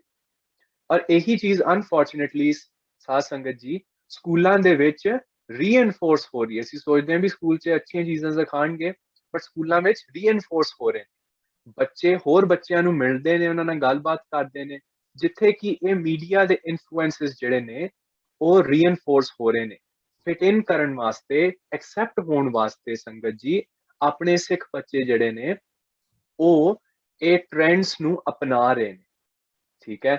ਔਰ ਉਹਨਾਂ ਟ੍ਰੈਂਡਸ ਦਾ ਕੀ ਸਭ ਤੋਂ ਵੱਡਾ ਕੌਨਸੀਕੁਐਂਸ? ਪਹਿਲੇ ਸਾਡੀ ਆਪਣੀ ਅਸੀਂ ਸਿੱਖੀ ਛੱਡ ਦਿੰਦੇ ਹਾਂ, ਕੇਸ ਕੱਟਦੇ ਹਾਂ, ਗਲਤ ਇੰਟੌਕਸੀਕੈਂਟਸ ਨੂੰ ਲੈਂਦੇ ਹਾਂ, ਸੰਗਤ ਬੁਰੀ ਸੰਗਤ ਕਰਦੇ ਹਾਂ, ਸਵੇਅਰ ਵਰਡਸ ਬੋਲਦੇ ਹਾਂ। ਸੋ ਇਹ ਇੱਕ ਬਹੁਤ ਜ਼ਰੂਰੀ ਚੀਜ਼ ਹੈ ਸਾਡੇ ਵਾਸਤੇ ਰੈਕਗਨਾਈਜ਼ ਕਰਨ ਵਾਸਤੇ। ਜਦ ਤੱਕ ਅਸੀਂ ਇੱਕ ਬਲਾਈਂਡ ਇਗਨੋਰੈਂਸ ਵਿੱਚ ਰਵਾਂਗੇ ਵੀ ਸਿੱਖ ਤਾਂ ਠੀਕ ਨੇ, ਸਕੂਲ ਤਾਂ ਕੁਝ ਨਹੀਂ ਹੋ ਰਿਹਾ, ਸੋਸ਼ਲ ਮੀਡੀਆ ਵਿੱਚ ਕੁਝ ਨਹੀਂ ਹੋ ਰਿਹਾ, ਤਦ ਤੱਕ ਇਹ ਚੀਜ਼ਾਂ ਹੋ ਹੀ ਜਾਣਗੀਆਂ। ਸੋ ਰੈਕਗਨੀਸ਼ਨ ਸਭ ਤੋਂ ਪਹਿਲਾ ਸਾਡਾ ਸਟੈਪ ਹੈ, ਵਿਚ ਇਜ਼ ਵਾਈ ਪ੍ਰੈਜੈਂਟੇਸ਼ਨ ਦੇ ਵਿੱਚ ਉਹ ਸਭ ਤੋਂ ਪਹਿਲਾ step. Very good question Sabina Kaur ਦਾ, ਵੀ ਸਿੱਖ ਬੱਚਿਆਂ ਨੂੰ ਫਿਰ ਇਹਦਾ ਇਹ ਮਤਲਬ ਹੈ ਕਿ ਪ੍ਰਾਈਵੇਟ ਸਕੂਲਸ ਜਾਣਾ ਚਾਹੀਦਾ, ਖਾਲਸਾ ਸਕੂਲ ਵਰਗੇ। ਐਂਡ ਓਨੈਸਟਲੀ ਸਬੀਨਾ ਕੌਰ, ਮੈਨੂੰ ਕਈ ਵਾਰੀ ਲੱਗਦਾ ਵੀ ਇਹ ਤਾਂ ਵਧੀਆ ਸੋਲੂਸ਼ਨ ਨਹੀਂ ਹੈ ਵੀ ਤੁਸੀਂ ਆਪਣੇ ਬੱਚਿਆਂ ਨੂੰ ਇੱਕ ਅੱਛੀ এনवायरमेंट ਦੇ ਵਿੱਚ ਭੇਜੋ ਜਿੱਥੇ ਕਿ ਖਾਲਸਿਆਂ ਦੀਆਂ ਵੈਲਿਊਜ਼ ਪੜ੍ਹਾਈ ਜਾ ਰਹੀਆਂ ਨੇ। But the answer to that is unfortunately no. ਪਤਾ ਕਿਉਂ? ਬਿਕੋਜ਼ ਗੁਰੂ ਅਮਰਦਾਸ ਜੀ ਵੀ ਜਿਹੜੇ ਨੇ ਉਹ ਆਨੰਦ ਸਾਹਿਬ ਦੇ ਵਿੱਚ ਕਹਿੰਦੇ ਨੇ ਨਾ, ਤਿਨੀ ਵਿੱਚੇ ਮਾਇਆ ਪਾਇਆ, ਵੀ ਜਿਹੜਾ ਗੁਰਸਿੱਖ ਹੈ ਉਹ ਮਾਇਆ ਦੇ ਵਿੱਚੋਂ ਬਾਹਰ ਆਉਂਦਾ ਹੈ। ਲਾਈਕ ਜਿਹੜਾ ਲੋਟਸ ਫਲਾਵਰ ਹੁੰਦਾ ਹੈ, ਉਹ ਲੋਟਸ ਫਲਾਵਰ ਅਕਸਰ ਕਿਸੇ ਗੰਦੇ ਜਿਹੇ ਸਵਾਂਪ ਦੇ ਵਿੱਚ ਹੋਏਗਾ, ਬਟ ਉਸ ਗੰਦੇ ਜਿਹੇ ਸਵਾਂਪ ਦੇ ਵਿੱਚ ਫਿਰ ਵੀ ਸੋਹਣਾ ਉੱਤੇ ਵੱਲ ਨੂੰ ਉਹਦਾ ਮੂੰਹ ਹੁੰਦਾ ਹੈ, ਥੱਲੇ ਵੱਲ ਨੂੰ ਨਹੀਂ ਹੁੰਦਾ, ਉੱਤੇ ਵੱਲ ਹੁੰਦਾ। ਐਂਡ ਦੈਟਸ ਵਾਈ ਜਿਹੜਾ ਖਾਲਸਾ ਹੈ ਉਹ ਮਾਇਆ, ਸੋਸ਼ਲ ਮੀਡੀਆ ਟ੍ਰੈਂਡਸ ਔਰ ਗਲਤ ਮਲਤ ਚੀਜ਼ਾਂ ਦੇ ਬਾਵਜੂਦ ਇੱਕ beacon of light ਬਣ ਕੇ ਅੱਗੇ ਆਉਂਦਾ। ਸੋ ਆਈ ਪਰਸਨਲੀ ਥਿੰਕ that ਇਸ ਦਾ ਇਹ ਨਹੀਂ ਮਤਲਬ ਵੀ ਸਾਨੂੰ ਖਾਲਸਾ ਸਕੂਲ ਹੀ ਜਾਣਾ ਚਾਹੀਦਾ, ਰਾਈਟ? चलो जी, मूविंग फॉरवर्ड। सो हुण असीं ये गल कर ली भी वैस्टर्नाइजेशन है की, पहली गल। दूजी गल सो आइडेंटिफाई, और दूसरी गल असीं ये डिस्कस कर ली भी वैस्टर्नाइजेशन जिहड़ी है वो आ कित्थों रही है, राइट। हुण नैक्सट स्टैप है साडे वास्ते ये देखना कि वैस्टर्नाइजेशन जिहड़ी है उन्हां दे कुछ एग्जांपल्स की ने, उन्हां नूं असीं किस तरह गार्ड कर सकदे हां उन्हां दे खिलाफ। सो संगत जी, ये मेरे 8 सजेशंस ने ऑफ हाउ वेस्टर्नाइजेशन सिक्खी नूं इरोड कर रही है। इन्हां 8 तो इलावा भी बहुत ने एग्जांपल्स, जिन्हां दी की विचार एंड ते ਅਸੀਂ ਸਮੇਂ ਰੱਖਾਂਗੇ ਜਿਸ ਦੇ ਵਿੱਚ ਵਿਚਾਰ ਔਰ ਡਿਸਕਸ਼ਨ ਵੀ ਕਰਾਂਗੇ। ਪਰ ਮੇਰੇ ਹਿਸਾਬ ਦੇ ਨਾਲ ਇਹ 8 ਮੇਨ ਐਗਜ਼ਾਮਪਲ ਨੇ ਵੈਸਟਰਨਾਈਜੇਸ਼ਨ ਦੇ। ਗੁਰਬਾਣੀ ਦੀ डिस्टॉर्शन, उसकी बेअदबी, पुरातन मर्यादा दी इरेशर, पुरातन मर्यादा नूं भुल जाना, साडी जिहड़ी जंगी स्पिरिट है, वॉरियर स्पिरिट, उस नूं खत्म करना, सिख वैडिंग्स जिहड़ियां ने उन्हां नूं आनंद कारज दी थां ते ਵਿਆਹ बनाने, बहुत फर्क है बाय द वे। और ਜਿਹੜੀ ਸਾਡੀ एक्सटर्नल ਪਹਿਰਾਵਾ है, एक्सटर्नल आइडेंटिटी है, उस ਤੋਂ ਅਸੀਂ दूर जा रहे ਹਾਂ। ਪੰਜਵੀਂ ਚੀਜ਼, ਅਸੀਂ ਆਪਣੇ ਖੁਦ ਦੇ ਪੰਥ ਦੇ ਵਿੱਚ ਇੱਕ ਦੂਸਰੇ ਨਾਲ ਲੜ ਰਹੇ ਹਾਂ। ਸੱਤਵੀਂ ਚੀਜ਼, ਜਿਹੜੇ ਸਾਡੇ ਸਪਿਰਚੁਅਲ ਚੀਜ਼ਾਂ ਨੇ ਉਹਨਾਂ ਨੂੰ ਅਸੀਂ ਚੇਂਜ ਕਰ ਰਹੇ ਹਾਂ ਸੋ ਦੈਟ ਅਸੀਂ ਬਾਹਰਲੇ ਲੋਕਾਂ ਨੂੰ ਖੁਸ਼ ਕਰ ਸਕੀਏ। ਇਹ ਬਹੁਤ ਵੱਡੀ ਗੱਲ ਹੈ। ਇਹ ਉਹ ਜਿਹੜੀ पिछले हफ्ते प्रेजेंटेशन सी गुरबाणी दी बेअदबी बारे, उस ते रिलेटेड। और लास्ट चीज है पेट्रियार्की ते जेंडर डिस्क्रिमिनेशन, दो चीज़ां जिहड़ियां कि सिख धर्म दे बिल्कुल खिलाफ ने। असी उल्टा पेट्रियार्की और जेंडर डिस्क्रिमिनेशन दे ते एक वारी असी सारियां नूं थोड़ा जिहा डिस्कस करांगे। सो पहला पॉइंट आंदा है गुरबाणी दी डिस्टॉर्शन। ਜਿਹੜੀ ਸਭ ਤੋਂ ਇੰਪੋਰਟੈਂਟ ਚੀਜ਼ ਹੈ ਇਸ ਦੇ ਵਿੱਚ ਸਮਝਣੀ ਸਾਧ ਸੰਗਤ ਜੀ, ਉਹ ਇਹ ਹੈ ਕਿ ਸਿੱਖਾਂ ਦੇ ਵਿੱਚ ਹੁਣ ਇੱਕ ਟ੍ਰੈਂਡ ਬਣ ਗਿਆ ਹੈ ਕਿ ਜਿੱਥੇ ਅਸੀਂ ਹੋਰਾਂ ਨੂੰ ਆਪਣੇ ਧਰਮ ਨੂੰ ਅੱਛਾ ਦਿਖਾਉਣ ਵਾਸਤੇ ਆਪਣੀ ਗੁਰਬਾਣੀ ਨੂੰ ਔਰ ਆਪਣੇ ਜਿਹੜੇ ਵੈਲਿਊਜ਼ ਨੇ ਉਹਨਾਂ ਨੂੰ ਇੱਕ ਬੜੇ ਸਟਲ ਵੇ ਦੇ ਨਾਲ ਚੇਂਜ ਕਰਕੇ ਪ੍ਰੈਜ਼ੈਂਟ ਕਰਦੇ ਕਿ ਜੇ ਮੈਂ ਕਹਾਂਗਾ ਕਿਸੇ ਗੋਰੇ ਨੂੰ कि बिफोर बिकमिंग अ सिख, मुस्लिम, हिंदू और Christian, let's become a human first, जिस दी ਅਸੀਂ ਪਿਛਲੇ ਹਫਤੇ ਵਿਚਾਰ ਕੀਤਾ ਸੀਗਾ। ਜੇ ਮੈਂ ਕਿਸੇ ਗੋਰੇ ਨੂੰ ਇਹ ਕਹਾਂਗਾ ਤੇ ਉਹਨੂੰ ਇਹ ਲੱਗੇਗਾ ਵੀ ਵਾਹ ਇਹਨਾਂ ਦਾ ਧਰਮ ਜਿਹੜਾ ਉਹ ਕਿੰਨਾ ਵਧੀਆ ਹੈ। ਪਰ ਇਸ ਦੀ ਸਾਧ ਸੰਗਤ ਜੀ ਕੋਈ ਜ਼ਰੂਰਤ ਹੀ ਨਹੀਂ ਹੈ, ਬਿਕੋਜ਼ ਸਾਡੇ ਸਿੱਖਾਂ ਵਾਸਤੇ we are not suppose to ਹੋਰਾਂ ਨੂੰ ਦਿਖਾਣਾ ਵੀ ਸਾਡਾ ਧਰਮ ਕਿੰਨਾ ਵਧੀਆ ਹੈ। ਸਾਡਾ ਕੰਮ ਹੈ ਹੀ ਨਹੀਂ। ਸਾਡਾ ਕੰਮ ਇਹ ਹੈ ਕਿ ਅਸੀਂ ਸਿੱਖੀ ਨੂੰ ਫੋਲੋ ਕਰੀਏ ਔਰ ਗੁਰਬਾਣੀ ਦੇ ਨਾਲ ਜੁੜੀਏ। ਸਾਡਾ ਕੰਮ ਇਹ ਨਹੀਂ ਹੈ ਵੀ ਅਸੀਂ ਹੋਰ ਲੋਕਾਂ ਨੂੰ ਪ੍ਰੂਫ ਕਰਾਈਏ ਵੀ ਸਾਡਾ ਦੇਖ ਲਓ ਕਿੰਨਾ ਵਧੀਆ ਧਰਮ। ਉਹ ਸਾਨੂੰ ਪਤਾ ਹੈ ਵੀ ਸਾਡਾ ਧਰਮ ਜਿਹੜਾ ਸਭ ਤੋਂ ਵਧੀਆ ਹੈ। ਵੀ ਨੋ ਦੈਟ, ਵੀ ਨੋ ਕਿ ਜਿਹੜਾ ਸਾਡਾ ਸਿੱਖੀ ਦਾ ਪਾਥ ਹੈ ਉਹ ਔਖਾ ਹੈ, but it is the best ਵੇ। ਹੋਰ ਹੈਗੇ ਨੇ ਵੇਜ਼, ਅਸੀਂ ਉਹਨਾਂ ਨੂੰ ਮਾੜਾ ਨਹੀਂ ਕਹਿੰਦੇ, ਬਟ ਅਸੀਂ ਇਹ ਵੀ ਨਹੀਂ ਕਵਾਂਗੇ ਵੀ Sikhi is the same as Christianity. No, it is not. ਇਹੀ ਦੁਬਾਰਾ ਇਹੀ ਗੱਲ ਆ ਗਈ, ਡਿਸਟੋਰਸ਼ਨ ਆਫ ਗੁਰਬਾਣੀ। ਅਸੀਂ ਆਪਣੀਆਂ ਵੈਲਿਊਜ਼ ਨੂੰ ਚੇਂਜ ਕਰ ਰਹੇ ਹਾਂ ਸੋ ਦੈਟ ਹੋਰ ਲੋਕਾਂ ਨੂੰ ਅਸੀਂ ਪਲੀਜ਼ ਕਰ ਸਕੀਏ। ਇਹ ਬਹੁਤ ਬਹੁਤ ਗਲਤ ਗੱਲ ਹੈ। ਹੁਣ ਗੁਰਬਾਣੀ ਦੀ ਡਿਸਟੋਰਸ਼ਨ ਦਾ ਇਹ ਨਹੀਂ ਮਤਲਬ ਕਿ ਅਸੀਂ ਬੱਚਿਆਂ ਦੇ ਨਾਲ ਜਿਹੜੇ ਕਿ ਇੰਗਲਿਸ਼ ਸਪੀਕਿੰਗ ਨੇ ਉਹਨਾਂ ਨੂੰ ਅੰਗਰੇਜ਼ੀ ਵਿੱਚ ਚੀਜ਼ਾਂ ਨਾ ਸਮਝਾਈਏ। ਮੈਂ ਇਨਫੈਕਟ ਇਸ ਚੀਜ਼ ਨੂੰ ਇਨਕਰੇਜ ਕਰਦਾ ਕਿ ਜਿਹੜੇ ਬੱਚੇ ਪੰਜਾਬੀ ਨਹੀਂ ਸਮਝਦੇ ਉਹਨਾਂ ਨਾਲ ਗੁਰਬਾਣੀ ਦਾ ਪ੍ਰੇਮ ਪੈਦਾ ਕਰਨ ਵਾਸਤੇ ਪਹਿਲੇ ਅੰਗਰੇਜ਼ੀ ਵਿੱਚ ਜੇ ਬੋਲਣਾ ਹੈ ਤੇ ਬੇਸ਼ੱਕ ਬੋਲੋ। ਉਹਨਾਂ ਵਿੱਚ ਗੁਰਬਾਣੀ ਦਾ, ਸਿੱਖੀ ਦਾ ਪ੍ਰੇਮ ਆਏਗਾ ਤੇ ਉਹਨਾਂ ਨੂੰ ਆਪੇ ਚਾਹ ਪੈਦਾ ਹੋਏਗਾ ਕਿ ਉਹ ਗੁਰਮੁਖੀ ਸਿੱਖ ਕੇ ਸੰਥਿਆ ਲੈ ਕੇ ਪਾਠ ਕਰਨ। ਉਹਨੂੰ ਆਪੇ ਚਾਹ ਆਏਗਾ। ਤੁਸੀਂ ਉਹਨੂੰ ਸਿਰਫ ਉਹਨਾਂ ਨੂੰ ਇੱਕ ਵਾਰੀ ਦੱਸੋ। ਜਾਂ ਇਸ ਦਾ ਇਹ ਨਹੀਂ ਮਤਲਬ ਡਿਸਟੋਰਸ਼ਨ ਆਫ ਗੁਰਬਾਣੀ ਦਾ ਮੈਂ ਨਹੀਂ ਐਡਵੋਕੇਟ ਕਰ ਰਿਹਾ ਵੀ ਤੁਸੀਂ ਆਪਣਾ ਟ੍ਰਾਂਸਲੇਸ਼ਨਸ ਜਿਹੜੀਆਂ ਨੇ ਫॉर ਐਗਜ਼ਾਮਪਲਸ ਉਹ ਨਾ ਕਰੋ, ਕਈ ਵਾਰੀ ਹੈਲਪ ਕਰਦੀਆਂ ਨੇ। ਬਟ ਗੁਰਬਾਣੀ ਦੀ ਡਿਸਟੋਰਸ਼ਨ ਦਾ ਇੱਕ ਬਹੁਤ ਵੱਡਾ ਇਹ ਵੀ ਐਲੀਮੈਂਟ ਹੈ ਕਿ ਅੱਜ ਕੱਲ ਦੇ ਬੱਚੇ ਜਾਂ ਈਵਨ ਅਸੀਂ ਵੀ ਜਿਹੜੇ ਹਾਂ, ਮੈਂ ਤਾਂ ਚਲੋ ਬੱਚਾ ਹੀ ਹਾਂ, ਵੀ ਅਸੀਂ ਟ੍ਰਾਂਸਲਿਟਰੇਸ਼ਨਸ, ਟ੍ਰਾਂਸਲੇਸ਼ਨਸ ਇਹਨਾਂ ਦੇ ਉੱਤੇ ਬਹੁਤ ਡਿਪੈਂਡ ਕਰ ਰਹੇ ਹਾਂ। ਅਸੀਂ ਗੁਰੂ ਦੀ ਬਾਣੀ ਜਿਹੜੀ ਹੈ ਉਸ ਨੂੰ ਕਿਸੇ ਹੋਰ ਦੀ ਟ੍ਰਾਂਸਲੇਸ਼ਨ ਤੋਂ ਪਰਸਪੈਕਟਿਵ ਤੋਂ ਵਿਊ ਕਰ ਰਹੇ ਹਾਂ, ਜਿੱਥੇ ਕਿ ਸਾਨੂੰ ਇਹ ਪਤਾ ਹੈ कि गुरु दी बाणी जिहड़ी आ ओनू कोई ट्रांसलेशन जिहड़ी है वो पेपर एंड पेन नाल नहीं कैप्चर कर सकदी। सो ये बहुत जरूरी है चीज समझनी। एक होर बड़ी इंपॉर्टेंट गल है इस दे विच कि गुरबाणी इन्नी बेअंत है कि mental health, holistic wellness, spiritual enlightenment, ये सारियां चीजां जिहड़ियां ने गुरु साहिब ने किन्ने साल पहले सानू दित्तियां होईयां, पर ਅਸੀਂ ਇੰਸਪਾਇਰ ਕਿਸ ਚੀਜ਼ ਤੋਂ ਹੁੰਨੇ ਆ? ਸੋਸ਼ਲ ਮੀਡੀਆ ਤੋਂ। ਹੋਰ ਜਿਹੜੇ ਲੋਕੀ ਆ ਰਹੇ ਨੇ ਅੱਜ ਕੱਲ ਜਿਹੜੇ ਮੈਂਟਲ ਹੈਲਥ ਔਰ ਹੋਲਿਸਟਿਕ ਵੈਲਨੈਸ ਦਾ ਰੌਲਾ ਪਾ ਰਹੇ ਨੇ, ਸਾਨੂੰ ਇਹਨਾਂ ਵੀ ਨਹੀਂ ਪਤਾ ਕਿ ਸਾਡੇ ਸੱਚੇ ਸਤਿਗੁਰੂ ਜਿਹੜੇ ਹੈਗੇ ਨੇ ਗੁਰੂ ਗ੍ਰੰਥ ਸਾਹਿਬ ਜੀ, ਉਹਨਾਂ ਨੇ ਉਹਨਾਂ ਗੱਲਾਂ ਨੂੰ ਆਲਰੇਡੀ ਇੱਕ ਮਚ ਬੈਟਰ ਵੇ ਦੇ ਨਾਲ ਸਾਨੂੰ ਦਿੱਤਾ ਹੋਇਆ। ਇਸ ਦਾ ਨਿਚੋੜ ਕੀ ਹੈ?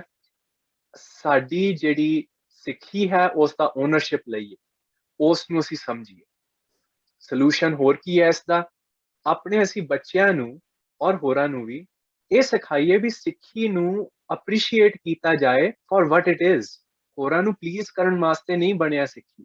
ਸਿੱਖੀ ਸਾਰੇ ਜਗਤ ਨੂੰ ਇਨਲਾਈਟਨ ਕਰਾਉਣ ਆਈ ਹੈ। It's not be so that ਸਾਰਿਆਂ ਨੂੰ ਸਿੱਖੀ ਪਸੰਦ ਆ ਜਾਏ। ਬਿਕੋਜ਼ ਅਗੇਨ ਆਨੰਦ ਸਾਹਿਬ ਦੇ ਵਿੱਚ ਗੁਰੂ ਸਾਹਿਬ ਕਹਿੰਦੇ ਨੇ ਨਾ, ਭਗਤਾਂ ਕੀ ਚਾਲ ਨਿਰਾਲੀ, ਔਰ ਫਿਰ ਉਸ ਦੇ ਐਂਡ ਪੰਕਤੀ ਦੇ ਐਂਡ ਤੇ ਕਹਿੰਦੇ ਨੇ ਵਿਖਮ ਮਾਰਗ ਚੱਲਣ, ਕੰਨਿਓ ਤਿੱਖੀ ਵਾਲੋਂ ਨਿੱਕੀ। It's a very difficult path. ਸਾਰੇ ਲੋਕਾਂ ਦੀ ਇਹ ਵਸ ਦੀ ਗੱਲ ਨਹੀਂ ਹੈ। ਇਨਫੈਕਟ ਆਈਲ ਬੀ ਓਨੈਸਟ, ਕਈ ਵਾਰੀ ਲੱਗਦਾ ਹੈ for me this is really hard discipline maintain ਕਰਨਾ, but it's the best way. Anyways, next slide ਤੇ ਇਹ ਹੈਗਾ ਸਾਡਾ ਐਨੀਮੇਸ਼ਨ। ਦੂਸਰੀ ਚੀਜ਼ ਜੋ ਮੈਂ ਮੈਂਸ਼ਨ ਕੀਤੀ ਸੀ ਉਹ ਇਹ ਹੈ ਕਿ ਵੈਸਟਰਨਾਈਜੇਸ਼ਨ ਦਾ ਐਗਜ਼ਾਮਪਲ ਇੱਕ ਇਹ ਵੀ ਹੈ ਕਿ ਜਿਹੜੀ ਸਾਡੀ ਪੁਰਾਤਨ ਮਰਿਆਦਾ ਹੈ ਔਰ ਇਤਿਹਾਸ ਹੈ ਉਸ ਨੂੰ ਹੌਲੀ ਹੌਲੀ ਚੇਂਜ ਕੀਤਾ ਜਾ ਰਿਹਾ ਹੈ, ਇਰੋਡ ਕੀਤਾ ਜਾ ਰਿਹਾ ਹੈ, ਸੋ ਦੈਟ ਅਸੀਂ ਇੱਕ ਵੈਸਟਰਨ ਆਈਡੀਅਲ ਨੂੰ ਜਾ ਕੇ ਤੇ ਕਲਿੰਗ ਕਰੀਏ, ਅਸੀਂ ਉਸ ਵੈਸਟਰਨ ਆਈਡੀਆ ਨੂੰ ਅਡਾਪਟ ਕਰ ਲਈਏ, ਸੋ ਦੈਟ ਸਿੱਖੀ ਜਿਹੜੀ ਹੈ ਉਹ ਹੋਰ 100 ਸਾਲਾਂ ਦੇ ਵਿੱਚ ਉਸ ਤਰ੍ਹਾਂ ਦੀ ਬਣ ਜੇ ਜਿਸ ਤਰ੍ਹਾਂ ਵੈਸਟਰਨ ਵਰਲਡ ਚਾਹੁੰਦਾ ਹੈ। ਜਿਸ ਤਰ੍ਹਾਂ ਸਾਡੇ ਜਿਹੜੇ ਕੋਈ ਵੀ ਪੀਪਲ ਨੇ, ਪੋਲੀਟੀਕਲ ਗਰੁੱਪਸ ਨੇ, ਜੋ ਵੀ ਨੇ, ਉਸ ਬਾਰੇ ਅਸੀਂ ਨਹੀਂ ਗੱਲ ਕਰਦੇ। ਪਰ ਵੈਸਟਰਨਾਈਜੇਸ਼ਨ ਦਾ ਬਿਗੇਸਟ ਇਸ਼ੂ ਇਹ ਹੈ, ਜੋ ਪ੍ਰੋਬਲਮ ਹੈ ਉਹ ਇਹ ਹੈ ਕਿ ਉਹਨਾਂ ਨੇ ਸਿੱਖਾਂ ਨੂੰ ਇਹ ਯਕੀਨ ਦਿਲਾ ਦਿੱਤਾ ਹੈ ਕਿ ਜਿਹੜੀ ਪੁਰਾਤਨ ਮਰਿਆਦਾ ਸੀਗੀ ਉਹ ਈਦਰ ਕਰਪਟ ਹੋ ਚੁੱਕੀ ਹੈ ਜਾਂ ਪੁਰਾਣੀ ਜ਼ਮਾਨੇ ਦੀ ਗੱਲ ਹੈ, ਜਾਂ ਕਈਆਂ ਨੂੰ ਤਾਂ ਸਾਧ ਸੰਗਤ ਜੀ ਇਹ ਪਤਾ ਵੀ ਨਹੀਂ ਵੀ ਸਾਡੀ ਪੁਰਾਤਨ ਮਰਿਆਦਾ ਹੈ ਵੀ ਕੀ। ਇਸ ਕਾਰਨ ਸਿੱਖ ਜਿਹੜੇ ਨੇ ਉਹ ਵੈਸਟਰਨਾਈਜੇਸ਼ਨ ਦੇ ਟ੍ਰੈਪ 'ਚ ਪੈ ਰਹੇ ਨੇ ਔਰ ਉਹ ਆਪਣੇ ਹੀ ਇਤਿਹਾਸ ਔਰ ਮਰਿਆਦਾ ਨੂੰ ਛੱਡ ਕੇ ਤੇ ਇੱਕ ਹੋਰ ਡਾਇਲੂਟਡ ਵਰਜ਼ਨ ਆਫ ਸਿੱਖੀ ਨੂੰ ਫੋਲੋ ਕਰ ਰਹੇ ਨੇ, ਜਿਹੜੀ ਕਿ ਅਸਲ ਵਿੱਚ ਸਿੱਖੀ ਹੈ ਹੀ ਨਹੀਂ। ਮੈਂ ਆਪ ਜੀ ਨੂੰ ਬਿਗਿਨਿੰਗ ਦੇ ਵਿੱਚ ਇੱਕ ਸਵਾਲ ਪੁੱਛਿਆ ਸੀ ਸੰਗਤ ਜੀ ਕਿ ਕੀ ਅੱਜ ਦੀ ਸਿੱਖੀ 200 ਸਾਲ ਪਹਿਲੇ ਦੀ ਸਿੱਖੀ ਨਾਲੋਂ ਕਿੰਨੀ ਡਿਫਰੈਂਟ ਹੈ? ਔਰ ਉਸ ਦਾ ਇੱਕ ਹੋਰ ਐਗਜ਼ਾਮਪਲ ਇਹ ਹੈ ਕਿ ਜੇ ਅਸੀਂ ਬਾਬਾ ਬੰਦਾ ਸਿੰਘ ਬਹਾਦਰ ਨੂੰ ਸਮਹਾਉ ਟਾਈਮ ਟਰੈਵਲ ਕਰਾ ਕੇ 2022 ਚ ਲੈ ਆਂਦੇ ਤੇ ਕੀ ਉਹ ਪਹਿਚਾਣ ਪਾਉਂਦੇ ਆਪਣੇ ਸਿੱਖਾਂ ਨੂੰ? ਕੀ ਉਹ ਪਹਿਚਾਣ ਪਾਉਂਦੇ ਆਪਣੇ ਕੌਮੀ ਚਿੰਨ੍ਹਾਂ ਨੂੰ, ਕੌਮੀ ਸਿੰਬਲਸ ਨੂੰ? ਕੀ ਉਹ ਬਾਣੇ ਨੂੰ ਪਹਿਚਾਣ ਪਾਉਂਦੇ? ਨਹੀਂ, ਮੇਰੇ ਖਿਆਲ ਨਾਲ ਉਹ ਨਹੀਂ ਪਹਿਚਾਣ ਪਾਉਂਦੇ, ਕਿਉਂਕਿ ਸਾਡਾ ਵੈਸਟਰਨਾਈਜੇਸ਼ਨ ਕਰਕੇ ਇੰਨਾ ਡਿਪਾਰਚਰ ਹੋ ਚੁੱਕਿਆ। ਮੈਂ ਆਪ ਜੀ ਨੂੰ ਇੱਕ ਬਹੁਤ ਇੰਟਰਸਟਿੰਗ ਇਮੇਜ ਵੱਲ ਧਿਆਨ ਦੇਣਾ ਚਾਹਾਂਗਾ, ਜੋ ਕਿ ਸਕਰੀਨ ਤੇ ਹੈ ਲੈਫਟ ਸਾਈਡ ਤੇ। ਉਹ ਇਹ ਦਿਖਾਉਂਦੀ ਹੈ ਕਿ ਸਾਡੇ ਜਿਹੜੇ ਇੰਪੋਰਟੈਂਟ ਹਿਸਟੋਰੀਕਲ ਫਿਗਰਸ, ਸਿੰਬਲਸ ਔਰ ਜਿਹੜੇ ਹੋਰ ਮਾਰਕਰਸ ਨੇ ਕਿ ਉਹ ਕਿਸ ਤਰ੍ਹਾਂ ਚੇਂਜ ਹੋਏ ਬ੍ਰਿਟਿਸ਼ ਰਾਜ ਦੇ ਕਾਰਨ, ਵੈਸਟਰਨਾਈਜੇਸ਼ਨ, ਜੋ ਕਿ ਅਸੀਂ ਪਹਿਲੇ ਵੀ ਡਿਸਫਾਈਨ ਕਰ ਚੁੱਕੇ ਹਾਂ। ਜਿਹੜਾ ਸਿੱਖ ਐਂਬਲਮ ਹੈ ਆਦ ਚੰਦ ਜਾਂ ਚੰਦ, ਜਿਹਨੂੰ ਵੀ ਤੁਸੀਂ ਚੰਦ ਵੀ ਕਹਿ ਸਕਦੇ ਹੋ, ਉਹ ਪਹਿਲੇ ਇਸ ਤਰ੍ਹਾਂ ਦਾ ਲੱਗਦਾ ਸੀ। ਕਿਤੇ ਵੀ ਸਾਡੀ ਇਤਿਹਾਸ ਦੇ ਵਿੱਚ ਇਸ ਤੋਂ ਇਲਾਵਾ ਖੰਡਾ ਕਦੀ ਤੁਹਾਨੂੰ ਨਹੀਂ ਨਜ਼ਰ ਆਏਗਾ। ਬਟ ਅੱਜ ਕੱਲ ਸਾਡਾ ਖੰਡਾ ਜਿਹੜਾ ਹੈ ਉਹ ਜੋ ਤੁਹਾਨੂੰ ਰਾਈਟ ਸਾਈਡ ਤੇ ਬਲੈਕ ਦੇ ਵਿੱਚ, ਉਹ ਅਸੀਂ ਸਾਡੇ ਨਿਸ਼ਾਨ ਸਾਹਿਬ ਤੇ ਔਰ ਹੋਰ ਚੀਜ਼ਾਂ ਤੇ ਅਸੀਂ ਦੇਖਦੇ ਹਾਂ।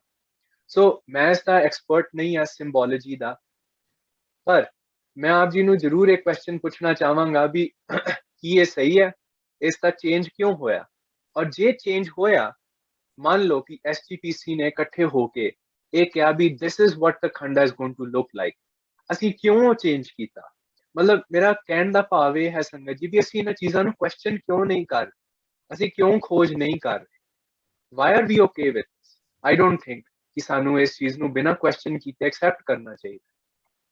ਦੂਸਰਾ ਗੱਲ ਹੈ ਨਿਸ਼ਾਨ ਸਾਹਿਬ।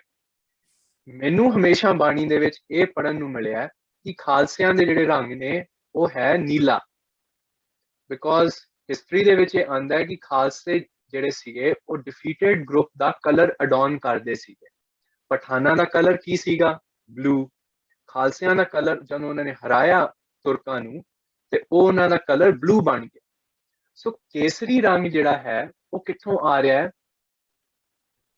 ਕੇਸਰੀ ਰੰਗ ਕਿੱਥੋਂ ਆ ਰਿਹਾ ਹੈ?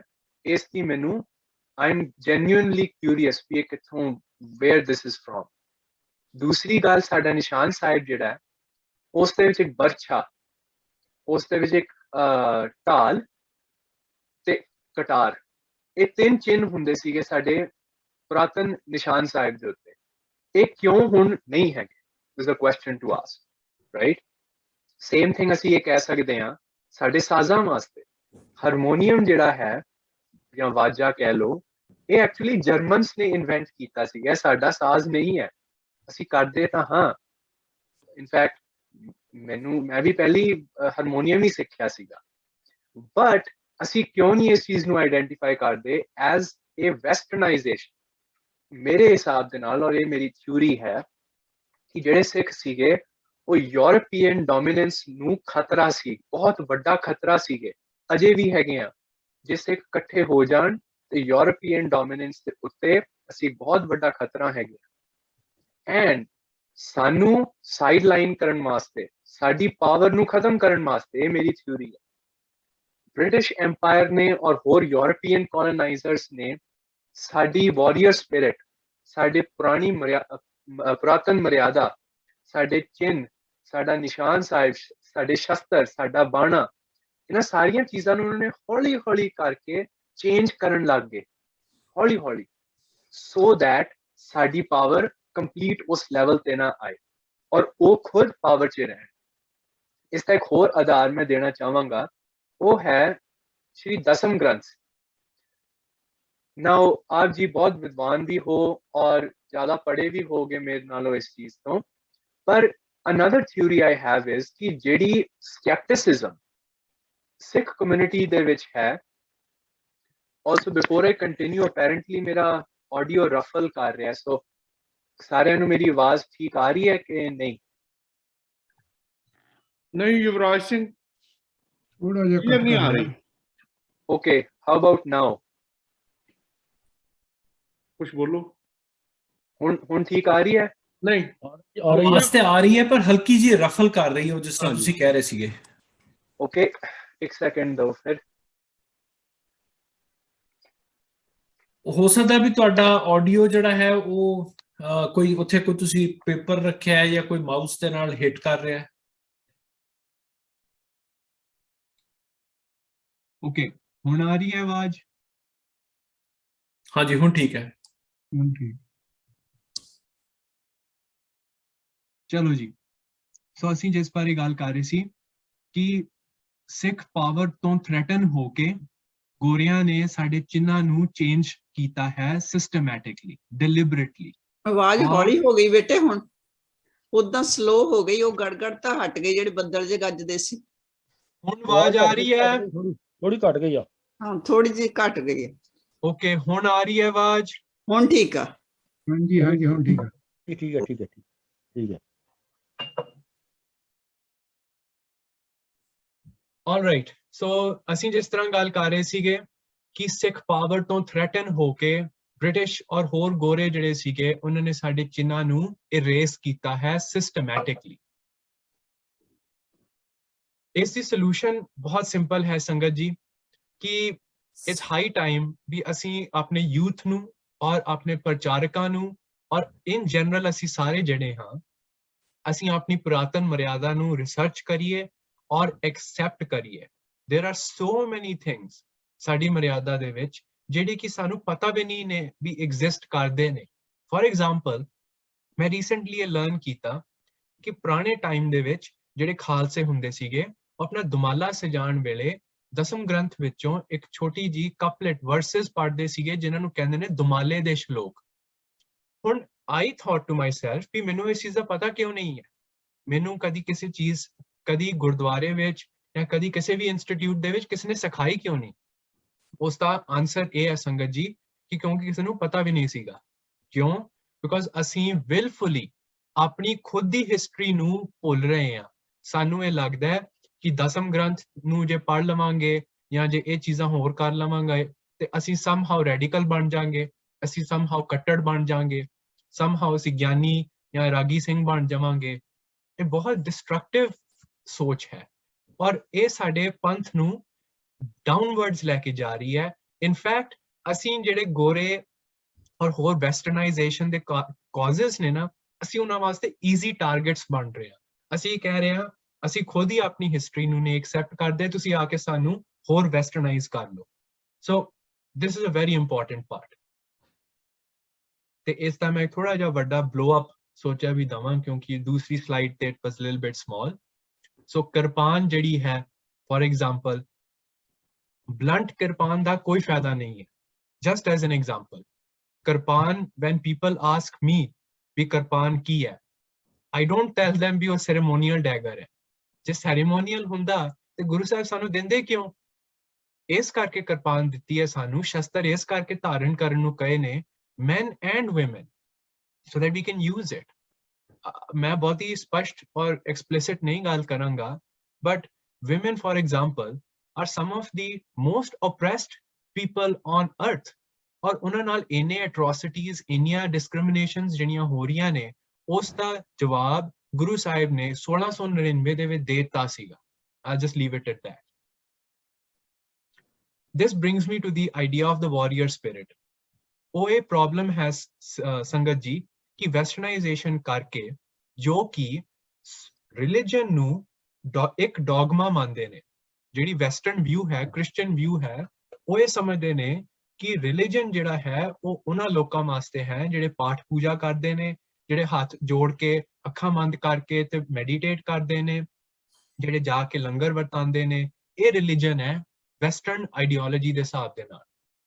ਵੈਸਟਰਨਾਈਜੇਸ਼ਨ ਕਰਕੇ ਸਿੱਖ ਜਿਹੜੇ ਨੇ, ਅਸੀਂ ਇਸ ਚੀਜ਼ ਨੂੰ ਮੰਨਣ ਲੱਗ ਗਏ ਹਾਂ ਕਿ ਜੇ ਤੁਸੀਂ ਸਿੱਖ ਹੋ, ਜੇ ਤੁਸੀਂ ਸਪਿਰਿਚੁਅਲ ਹੋ, ਇਹਦਾ ਇਹ ਮਤਲਬ ਹੈ ਕਿ ਤੁਸੀਂ ਗੁਰਦੁਆਰੇ ਜਾਓ, ਕੀਰਤਨ ਕਰੋ, ਪਾਠ ਕਰੋ ਅੱਖਾਂ ਬੰਦ ਕਰਕੇ, ਪੀਸਫੁਲ ਹੋ।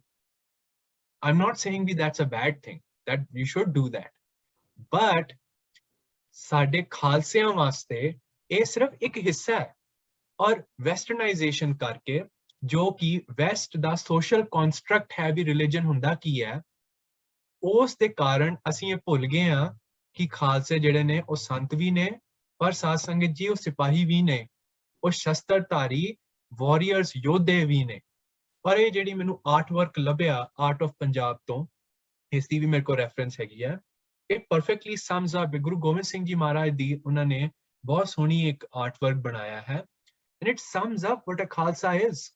We are armed warriors ready for warfare, ready to fight for the downtrodden, ਪਰ ਅਸੀਂ ਆਪਣੀ ਸਿੱਖੀ ਔਰ ਸਪਿਰਿਚੁਅਲਿਟੀ ਨੂੰ ਯੂਜ਼ ਕਰਦੇ ਹਾਂ instead of ਜਿਸ ਤਰ੍ਹਾਂ ਉਸ ਟਾਈਮ ਦੇ ਕਸ਼ਤਰੀਏ ਕਰਦੇ ਸੀਗੇ, ਉਹ ਕ੍ਰੋਧ ਵਰਤਦੇ ਸੀ, ਆਪਣਾ ਐਂਗਰ ਯੂਜ਼ ਕਰਦੇ ਸੀਗੇ, ਉਹਨਾਂ ਦੀ ਪੋਲੀਟੀਕਲ ਮੋਟੀਵੇਸ਼ਨ ਸੀ।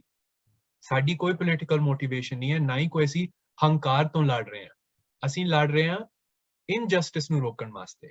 ਸੋ ਇਸ ਦੀ ਸੋਲੂਸ਼ਨ ਇਹ ਹੈ ਸੰਗਤ ਜੀ, ਵੀ ਆਪਣੇ ਬੱਚਿਆਂ ਨਾਲ, ਆਪਣੇ ਘਰਦਿਆਂ ਦੇ ਨਾਲ ਬੈਠ ਕੇ ਖਾਲਸੇ ਦੀ ਜਿਹੜੀ ਜੰਗੀ ਸਪਿਰਿਟ ਹੈ, ਵਾਰੀਅਰ ਸਪਿਰਿਟ ਹੈ, ਉਸ ਨੂੰ ਡਿਸਕਸ ਕਰੋ, ਉਹਨੂੰ ਇੱਕ ਨਾਰਮ ਬਣਾਓ ਵੀ ਖਾਲਸੇ are equally spiritual as they are warriors.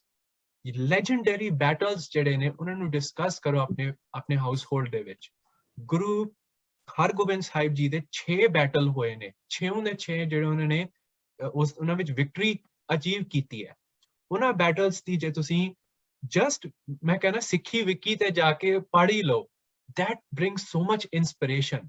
ਕਿਸ ਤਰ੍ਹਾਂ ਗੁਰੂ ਸਾਹਿਬ ਨੇ ਪੈਂਡੇ ਖਾਨ ਨੂੰ ਡਿਸਟਰੋਏ ਕੀਤਾ ਇੱਕ ਤੇਗ ਦੀ ਸਵਿੰਗ ਦੇ ਨਾਲ। ਮੈਨੂੰ ਨਹੀਂ ਲੱਗਦਾ ਵੀ ਕੋਈ ਐਸਾ ਇਨਸਾਨ ਹੈ ਔਨ ਅਰਥ ਜਿਹੜਾ ਉਸ ਚੀਜ਼ ਨੂੰ ਸੁਣ ਕੇ ਉਹਨੂੰ ਇਹ ਨਾ ਫੀਲ ਹੋਏ ਵੀ you know what, that's what I've got to become like. ਮੈਨੂੰ ਇਸ ਤਰ੍ਹਾਂ ਦੀ ਪ੍ਰੋਵੈਸ ਹੋਣੀ ਚਾਹੀਦੀ ਹੈ ਮੇਰੇ ਵਿੱਚ। ਸੋ ਸ਼ਸਤਰ ਵਿਦਿਆ ਸਿੱਖਣੀ ਜਾਂ ਆਪਣੇ ਇਤਿਹਾਸ ਬਾਰੇ ਸਿੱਖਣਾ ਸਾਡੀ ਵਾਰੀਅਰ ਸਪਿਰਿਟ ਨੂੰ ਹੋਰ ਦ੍ਰਿੜ ਕਰੇਗਾ, ਹੋਰ ਮਜ਼ਬੂਤ ਕਰੇਗਾ। Okay, the next thing is Sikh weddings. So again, मैं माफी चाहना क्योंकि ना ही मेरा आनंद कार्य जो है and I'm much younger than everyone. So if you disagree, please do let me know. पर मेरे हिसाब ਦੇ ਨਾਲ Sikh weddings ਜਿਹੜੀਆਂ ਨੇ, weddings ਉਹ ਇੱਕ ਬਹੁਤ big issue ਨੇ in our Sikh panth and they're direct cause of westernization. ਕਿਉਂ? ਕਿਉਂਕਿ Christian oriented perspective marriage ਦਾ ਇਹ ਹੈ ਕਿ ਦੋ ਲੋਕੀ ਜਿਹੜੇ ਇੱਕ ਦੂਸਰੇ ਨੂੰ ਬਹੁਤ ਪਿਆਰ ਕਰਦੇ ਨੇ, ਉਹ ਆ ਕੇ ਉਹਨਾਂ ਦਾ ਬੜਾ ਜੋਇਸ ਸੈਲੀਬ੍ਰੇਸ਼ਨ ਹੁੰਦੀ ਹੈ, ਇੱਕ ਬੜਾ ਰੋਮਾਂਟਿਸਾਈਜ਼ਡ ਵਰਲਡ ਵਿਊ ਹੈ ਉਹਨਾਂ ਦਾ ਵੈਡਿੰਗ ਦੇ ਉੱਤੇ।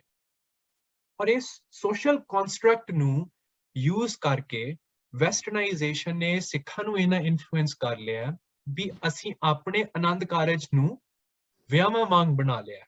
ਮੈਂ ਮਾਫੀ ਚਾਹਾਂਗਾ ਸੰਗਤ ਜੀ, ਪਰ ਸਿੱਖੀ ਦੇ ਵਿੱਚ ਮੇਰੇ ਹਿਸਾਬ ਦੇ ਨਾਲ there is no such thing as a wedding.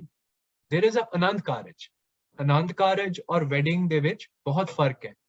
ਮੈਂ ਇਹ ਨਹੀਂ ਐਡਵੋਕੇਟ ਕਰ ਰਿਹਾ ਸੰਗਤ ਜੀ ਵੀ ਅਸੀਂ ਆਪਣੀ ਵੈਡਿੰਗ ਤੇ ਕੋਈ ਇੰਜੋਏ ਨਾ ਕਰੀਏ, ਵੀ ਅਸੀਂ ਕੋਈ ਇੱਕ ਦੂਸਰੇ ਨਾਲ ਹੈਵ ਅ ਗੁੱਡ ਟਾਈਮ ਨਾ ਕਰੀਏ, ਆਪਣੇ ਰਿਲੇਟਿਵਸ ਨੂੰ ਨਾ ਬੁਲਾਈਏ। But what I am suggesting ਸੰਗਤ ਜੀ is that ਜਿਹੜਾ ਉਹ enjoyment ਔਰ ਹਸੀ and all that stuff ਹੈ and some of the other bad things ਜਿਹੜੀਆਂ ਕਿ ਮੈਂ ਨਹੀਂ ਬੋਲ ਸਕਦਾ, those things should not be the essence of the Anand Karaj, right? ਜੇ ਤੁਸੀਂ ਧਿਆਨ ਨਾਲ ਆਨੰਦ ਕਾਰਜ ਦੀ ਸੈਰੇਮਨੀ ਨੂੰ ਦੇਖੋ, ਲਾਵਾਂ ਨੂੰ ਜੇ ਪੜੋ, it brings tears to your eyes ਵੀ ਗੁਰੂ ਸਾਹਿਬ ਨੇ ਇਸ ਤਰ੍ਹਾਂ ਦਾ ਯੂਨੀਅਨ ਕ੍ਰੀਏਟ ਕੀਤਾ ਹੈ ਦੋ ਸਿੱਖਾਂ ਵਿੱਚ ਜਿਹੜਾ ਕਿ beyond anything that the Western world could produce in 10 lifetimes. So a westernized view of weddings, Christian oriented perspective, ਇੱਕ romanticized perspective ਜਿਹੜਾ ਹੈ ਉਹ ਸਿੱਖਾਂ ਦੇ ਉੱਤੇ influence ਹੋ ਰਿਹਾ ਹੈ because of social pressure, because we want to fit in. I don't know. ਉਹ ਆਪ ਜੀ discuss ਅਸੀਂ ਕਰਾਂਗੇ। but ਉਸਦਾ solution ਸਿਰਫ ਇਹ ਹੈ ਕਿ parents ਜਿਹੜੇ ਨੇ, once again education, ਵੀ ਅਸੀਂ ਆਪਣੇ young ਬੱਚਿਆਂ ਨੂੰ ਇਹ ਦੱਸੀਏ ਵੀ ਆਨੰਦ ਕਾਰਜ ਹੁੰਦਾ ਕੀ ਹੈ। ਮੈਂ ਆਪ ਜੀ ਨਾਲ ਬਹੁਤ ਇੱਕ kind of unfortunate ਗੱਲ share ਕਰਨਾ ਚਾਹਾਂਗਾ, but on multiple occasions ਆਪਣੇ ਹੀ ਜਿੱਦਾਂ ਅਸੀਂ ਕੈਲਗਰੀ ਵਿੱਚ ਹਾਂ, ਸਾਡੀ ਗੁਰਦੁਆਰਾ ਸਾਹਿਬ ਦੇ ਵਿੱਚ ਆਨੰਦ ਕਾਰਜ ਦੇ ਦੌਰਾਨ ਅਸੀਂ ਦੇਖਿਆ ਵੀ ਕਪਲਸ ਜਿਹੜੇ ਨੇ ਉਹ ਫੋਟੋ ਆਪਸ ਕਰਦੇ ਨੇ ਮਹਾਰਾਜ ਦੀ ਹਜ਼ੂਰੀ ਦੇ ਅੱਗੇ, right? And I think to myself, obviously ਮੈਂ ਉਹਨਾਂ ਨੂੰ ਜਾ ਕੇ ਕੁਝ ਨਹੀਂ ਕਵਾਂਗਾ because I have no business telling them what to do, but ਮੇਰੇ ਮਨ 'ਚ ਜ਼ਰੂਰ ਇਹ ਗੱਲ ਆਉਂਦੀ ਹੈ ਵੀ ਕੀ ਇਹ ਹੈ ਆਨੰਦ ਕਾਰਜ ਜੋ ਗੁਰੂ ਰਾਮਦਾਸ ਜੀ ਨੇ ਇਨਵਿਜ਼ਨ ਕੀਤਾ ਸੀਗਾ? ਕੀ ਇਹ ਹੈ ਉਹੀ ਆਨੰਦ ਕਾਰਜ ਜੋ ਕਿ ਸਾਡੇ ਗੁਰੂ ਸਾਨੂੰ ਚਾਹਣਗੇ ਵੀ we should do, right? So just something ਜਿਹੜਾ ਸਾਨੂੰ ਸੋਚਣਾ ਚਾਹੀਦਾ। External identity, almost at the end ਫਿਰ discussion ਹੋਏਗੀ। ਇਸ ਸਲਾਈਡ ਦੇ ਉੱਤੇ ਮੈਂ ਜਾਣ ਕੇ ਕੋਈ ਪਿਕਚਰਸ ਨਹੀਂ ਪਾਈਆਂ ਕਿਉਂਕਿ ਮੈਂ ਆਪ ਜੀ ਨੂੰ ਪਹਿਲੇ ਹੀ ਇਹ ਗੱਲ ਪੁੱਛਾਂਗਾ ਵੀ ਤੁਹਾਡੇ ਹਿਸਾਬ ਦੇ ਨਾਲ ਤੁਸੀਂ ਖਾਲਸਾ ਆਈਡੈਂਟੀਟੀ ਨੂੰ, ਸਿੱਖ ਆਈਡੈਂਟੀਟੀ ਨੂੰ, ਪਹਿਰਾਵਾ, ਬਾਹਰਲਾ ਪਹਿਰਾਵਾ ਜਿਹੜਾ ਹੈ ਉਸ ਨੂੰ ਕਿਸ ਤਰ੍ਹਾਂ ਡਿਫਾਈਨ ਕਰੋਗੇ? ਤੇ ਜੇ ਆਪ ਜੀ ਕਰ ਸਕਦੇ ਹੋ ਤੇ ਚੈਟ ਬਾਕਸ ਦੇ ਵਿੱਚ just one maybe 2 word answers ਵੀ ਖਾਲਸੇ ਦੀ ਆਈਡੈਂਟੀਟੀ ਜਿਹੜੀ ਹੈ ਬਾਹਰਲੀ ਕਿਸੇ ਵੀ ਸਿੱਖ ਦੀ ਉਹ ਕਿਸ ਤਰ੍ਹਾਂ ਦੀ ਹੋਣੀ ਚਾਹੀਦੀ ਹੈ। just 1 or 2 words, ਮੈਂ 2 ਮਿੰਟ ਵੇਟ ਕਰਾਂਗਾ ਜਾਂ ਤੁਸੀਂ ਅਨਮਿਊਟ ਕਰਕੇ ਵੀ ਦੱਸ ਸਕਦੇ ਹੋ just 1 or 2 words ਦੇ ਵਿੱਚ, ਰਾਈਟ? ਵੀ ਤੁਹਾਨੂੰ ਕੀ ਲੱਗਦਾ ਹੈ ਵੀ ਸਿੱਖ ਕਿਸ ਤਰ੍ਹਾਂ ਦਾ ਦਿਸਦਾ ਹੈ? ਵੀ ਜੇ ਤੁਸੀਂ ਕਿਸੇ ਮੰਨ ਲਓ ਬਲਾਈਂਡ ਪਰਸਨ ਨੂੰ ਦੱਸਣਾ ਹੋਏ ਵੀ ਸਿੱਖ ਕਿੱਦਾਂ ਦਾ ਲੱਗਦਾ ਹੈ, ਤੁਸੀਂ ਉਹਨੂੰ ਕੀ ਕਹੋਗੇ 1 ਜਾਂ 2 ਸ਼ਬਦਾਂ ਵਿੱਚ? ਤੇ ਮੈਂ just 2 ਮਿੰਟ ਦਵਾਂਗਾ ਸਾਰਿਆਂ ਨੂੰ ਤੇ ਚੈਟ ਬਾਕਸ 'ਚ ਲਿਖ ਲਿਓ ਜਾਂ ਅਨਮਿਊਟ ਕਰ ਲਿਓ, ਜਿਸ ਤਰ੍ਹਾਂ ਵੀ ਤੁਹਾਨੂੰ ਠੀਕ ਲੱਗੇ।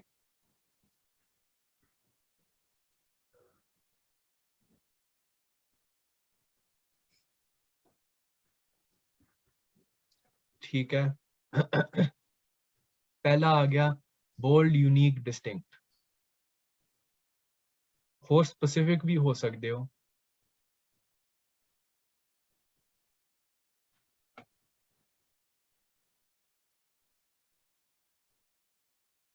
बिल्कुल, bearded, mustached, turban, yeah, all right, 10 seconds। जिस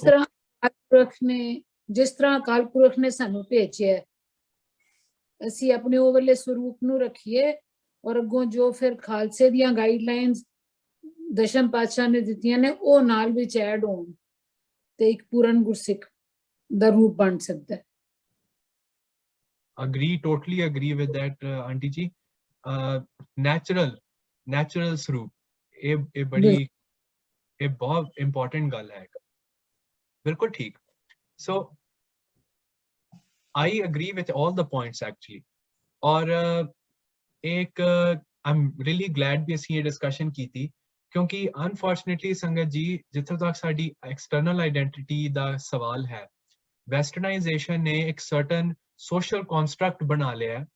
ਮਤਲਬ social construct ਦਾ ਮਤਲਬ ਕਿ society ਨੂੰ ਕੀ ਲੱਗਦਾ ਹੈ ਕਿ ਠੀਕ ਹੈ ਜਾਂ ਗਲਤ ਹੈ। so social construct ਜਿਹੜਾ ਹੈ ਉਹ beauty ਦਾ ਵੀ ਹੋ ਸਕਦਾ ਹੈ, ਪਰ ਹੋਰ ਵੀ ਚੀਜ਼ਾਂ ਦਾ ਹੋ ਸਕਦਾ ਹੈ।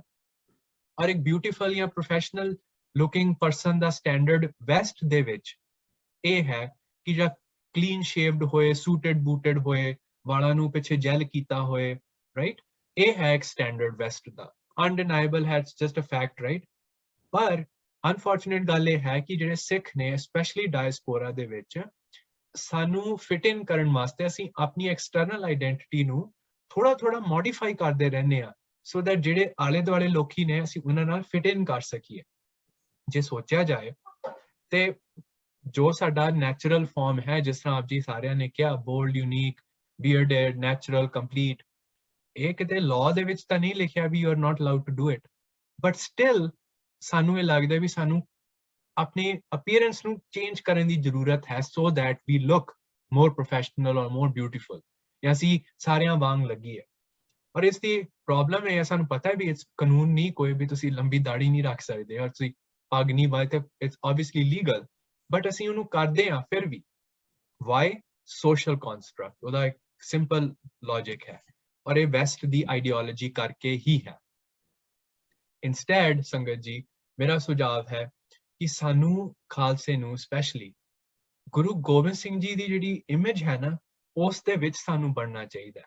ਲਾਈਕ ਮੈਂ ਨਾ ਬਹੁਤ ਕਥਾ ਸੁਣੀਆਂ ਨੇ ਆਫ ਜਦੋਂ ਪੰਜ ਪਿਆਰੇ ਤਿਆਰ ਹੋਏ ਸੀਗੇ, ਐਂਡ ਉਹਨਾਂ ਕਥਾ ਦੇ ਵਿੱਚ ਅਕਸਰ ਮੈਂ ਗੱਲ ਸੁਣੀ ਹੈ ਕਿ people have described that event as ਜਿਹੜੇ ਅੰਦਰ ਗਏ ਪੰਜ ਪਿਆਰੇ, they came out looking like Guru Gobind Singh Ji, ਉਹਨਾਂ ਦਾ appearance ਗੁਰੂ ਸਾਹਿਬ ਵਰਗੀ ਸੀਗੀ। so I ask everyone, ਬਹੁਤ ਹੰਬਲੀ ਨਿਮਰਤਾ ਦੇ ਨਾਲ ਮੈਂ ਪੁੱਛਦਾ ਕਿ ਸਾਨੂੰ ਕੀ ਉਸ ਤਰ੍ਹਾਂ ਦੇਖਣਾ ਚਾਹੀਦਾ ਜਿਸ ਤਰ੍ਹਾਂ ਸਾਡੇ ਗੁਰੂ ਪਿਤਾ ਨੇ, ਕਿ ਸਾਨੂੰ ਉਸ ਤਰ੍ਹਾਂ ਦੇਖਣਾ ਚਾਹੀਦਾ ਜਿਸ ਤਰ੍ਹਾਂ ਆਫਿਸਿਸ ਜਾਂ ਹੋਰ ਥਾਵਾਂ ਕਹਿੰਦੀਆਂ ਨੇ ਵੀ ਸਾਨੂੰ ਡਰੈਸ ਕਰਨਾ ਚਾਹੀਦਾ, ਰਾਈਟ। ਔਰ ਜੇ ਕੋਈ ਆਫਿਸ ਇਹ ਕਹੇ ਵੀ ਤੁਹਾਡੀ ਅਪੀਅਰੈਂਸ ਐਕਸੈਪਟੇਬਲ ਨਹੀਂ ਹੈ, ਪ੍ਰੋਫੈਸ਼ਨਲ ਨਹੀਂ ਹੈ, ਤੇ ਫਿਰ ਉਹ ਇੱਕ ਸਵਾਲ ਬਣ ਜਾਂਦਾ ਹੈ ਡਿਸਕ੍ਰਿਮੀਨੇਸ਼ਨ ਦਾ। ਉਹ ਇਸ ਦਾ ਸਵਾਲ ਨਹੀਂ ਬਣਦਾ ਵੀ ਪ੍ਰੋਫੈਸ਼ਨਲਿਜ਼ਮ ਦਾ, ਉਹ ਡਿਸਕ੍ਰਿਮੀਨੇਸ਼ਨ ਦਾ ਸਵਾਲ, ਔਰ ਉਸ ਚੀਜ਼ ਨੂੰ ਰਿਪੋਰਟ ਕਰਨਾ ਬਹੁਤ ਜ਼ਰੂਰੀ ਹੈ। So standing up to that false media, ਇਹ ਸਾਡਾ ਇੱਕ ਕਿਸਮ ਦਾ ਰਿਸਪੌਂਸਿਬਿਲਿਟੀ ਬਣ ਜਾਂਦੀ ਹੈ। ਜੇ ਬੱਚਿਆਂ ਨੂੰ ਫਰੋਮ ਅ ਯੰਗ ਏਜ ਦੱਸਿਆ ਜਾਏ, not only men but also young girls ਨੂੰ ਦੱਸਿਆ ਜਾਏ ਕਿ ਲੰਬੇ ਵਾਲ ਹੋਣੇ ਜਾਂ ਸਰੀਰ ਤੇ ਵਾਲ ਹੋਣੇ, ਇਹਨਾਂ ਦਾ ਕੋਈ ਗਲਤ ਮਤਲਬ ਨਹੀਂ ਹੈ। ਇਹਨਾਂ ਦਾ ਇਹ ਨਹੀਂ ਮਤਲਬ ਵੀ ਤੁਸੀਂ ਬੈਡ ਲੁਕਿੰਗ ਹੋ, ਇਸ ਦਾ ਮਤਲਬ ਤੁਸੀਂ ਐਕਚੁਅਲੀ ਖੂਬਸੂਰਤ ਹੋ, ਬਹੁਤ, ਸਭ ਤੋਂ ਜ਼ਿਆਦਾ ਖੂਬਸੂਰਤ ਹੋ ਜੇ ਤੁਹਾਡੇ ਸੋਹਣੇ ਨੱਕ ਜਿਨ ਲੰਬੜੇ ਵਾਲਾ, ਰਾਈਟ। ਸੋ that's my ਬੇਨਤੀ to everyone। okay, next slide। internal division, ਇਹ ਬਹੁਤ ਜ਼ਿਆਦਾ ਜ਼ਰੂਰੀ ਹੈ। ਸੋ ਪ੍ਰੋਬਲਮ ਇਹ ਹੈ ਸੰਗਤ ਜੀ ਕਿ ਜਿਹੜੀ ਵੈਸਟ ਹੈ ਉਹਨਾਂ ਨੇ ਡਿਲਿਬਰੇਟਲੀ ਡਿਵਾਈਡ ਐਂਡ ਕੌਂਕਰ, ਜੋ ਕਿ ਆਪ ਜੀ ਸਾਰਿਆਂ ਨੇ ਸੁਣਿਆ ਹੀ ਹੋਏਗਾ, ਡਿਵਾਈਡ ਐਂਡ ਕੌਂਕਰ ਦਾ ਟੂਲ ਯੂਜ਼ ਕੀਤਾ ਲੋਕਾਂ ਨੂੰ ਗੁਲਾਮ ਬਣਾਉਣ ਵਾਸਤੇ। ਬ੍ਰਿਟਿਸ਼ ਦਾ ਇੱਕ ਫੇਮਸ ਵਰਡ ਹੈ। ਪਰ ਡਿਵਾਈਡ ਐਂਡ ਕੌਂਕਰ ਦਾ ਸਿਰਫ ਇਹ ਨਹੀਂ ਮਤਲਬ ਕਿ ਉਹਨਾਂ ਨੇ ਕਿੰਗਡਮਸ ਨੂੰ ਬ੍ਰੇਕ ਅਪ ਕੀਤਾ, ਇਸ ਦਾ ਇਹ ਵੀ ਮਤਲਬ ਹੈ ਕਿ ਇਹ ਡਿਲਿਬਰੇਟ ਚਾਲ ਹੈ ਕੋਲੋਨਾਈਜ਼ਰਸ ਦੀ ਕਿ ਯੂਨਾਈਟਿਡ ਗਰੁੱਪਸ ਨੂੰ different categories ਵਿੱਚ ਵੰਡਣਾ। ਮੈਂ ਇੱਕ ਚੀਜ਼ ਆਪ ਜੀ ਨੂੰ ਸਾਰਿਆਂ ਨੂੰ ਪੁੱਛਣਾ ਚਾਹਾਂਗਾ ਕਿ ਸਿੱਖੀਜ਼ਮ ਕੀ ਚੀਜ਼ ਹੈ? ਸਿੱਖੀਜ਼ਮ ਵਰਸਸ ਸਿੱਖੀ, ਇਹਨਾਂ ਵਿੱਚ ਕੋਈ ਫਰਕ ਹੈ ਕਿ ਨਹੀਂ ਹੈ? ਤੁਸੀਂ ਮੈਨੂੰ ਚੈਟ ਬਾਕਸ 'ਚ ਕੁਇਕਲੀ ਯੈਸ ਔਰ ਨੋ ਦੱਸ ਦਿਓ। ਸਿੱਖੀਜ਼ਮ ਔਰ ਸਿੱਖੀ, ਇਹ ਕਿਉਂ ਦੋ ਡਿਫਰੈਂਟ ਵਰਡਸ ਨੇ? ਕੋਈ ਹੈ ਫਰਕ ਇਹਨਾਂ ਦਾ? ਕੀ ਹੈ ਫਰਕ? ਜਾਂ ਅਨਮਿਊਟ ਕਰਕੇ ਵੀ ਦੱਸ ਸਕਦੇ ਹੋ ਜੇ ਈਜ਼ੀਅਰ ਹੈ। ਜੇ ਮੈਂ ਅਨਮਿਊਟ ਕਰ ਪਾਵਾਂ ਮੈਨੂੰ ਬਹੁਤਾ ਪਤਾ ਨਹੀਂ ਬਟ ਹਾਂ ਜਿੱਦਾਂ ਪਾਪਾ ਨੇ ਵੀ ਕਿਹਾ ਸਿੱਖੀ ਮੈਨੂੰ ਜਦੋਂ ਮੈਂ ਸੁਣਦੀ ਹਾਂ seems more like a lifestyle ਜਿਹੜਾ ਤੁਸੀਂ ਇੱਕ ਵੇ ਆਫ ਲਾਈਫ ਪ੍ਰੈਕਟਿਸ ਤੁਸੀਂ ਹਰ ਰੋਜ਼ ਕਰਦੇ ਹੋ ਬਟ ਜਦੋਂ ਤੁਸੀਂ ਇਜ਼ਮ ਲਾਈਕ ਸਿੱਖੀਜ਼ਮ ਕਰਦੇ ਹੋ ਨਾ it sounds like a religion and like Sikhi is a religion but it sounds more like it's not a way of life, it's something more to see like once a week type like for the formality of it to see ਉਹਨੂੰ ਕਰ ਰਹੇ ਹੋ but I could be wrong.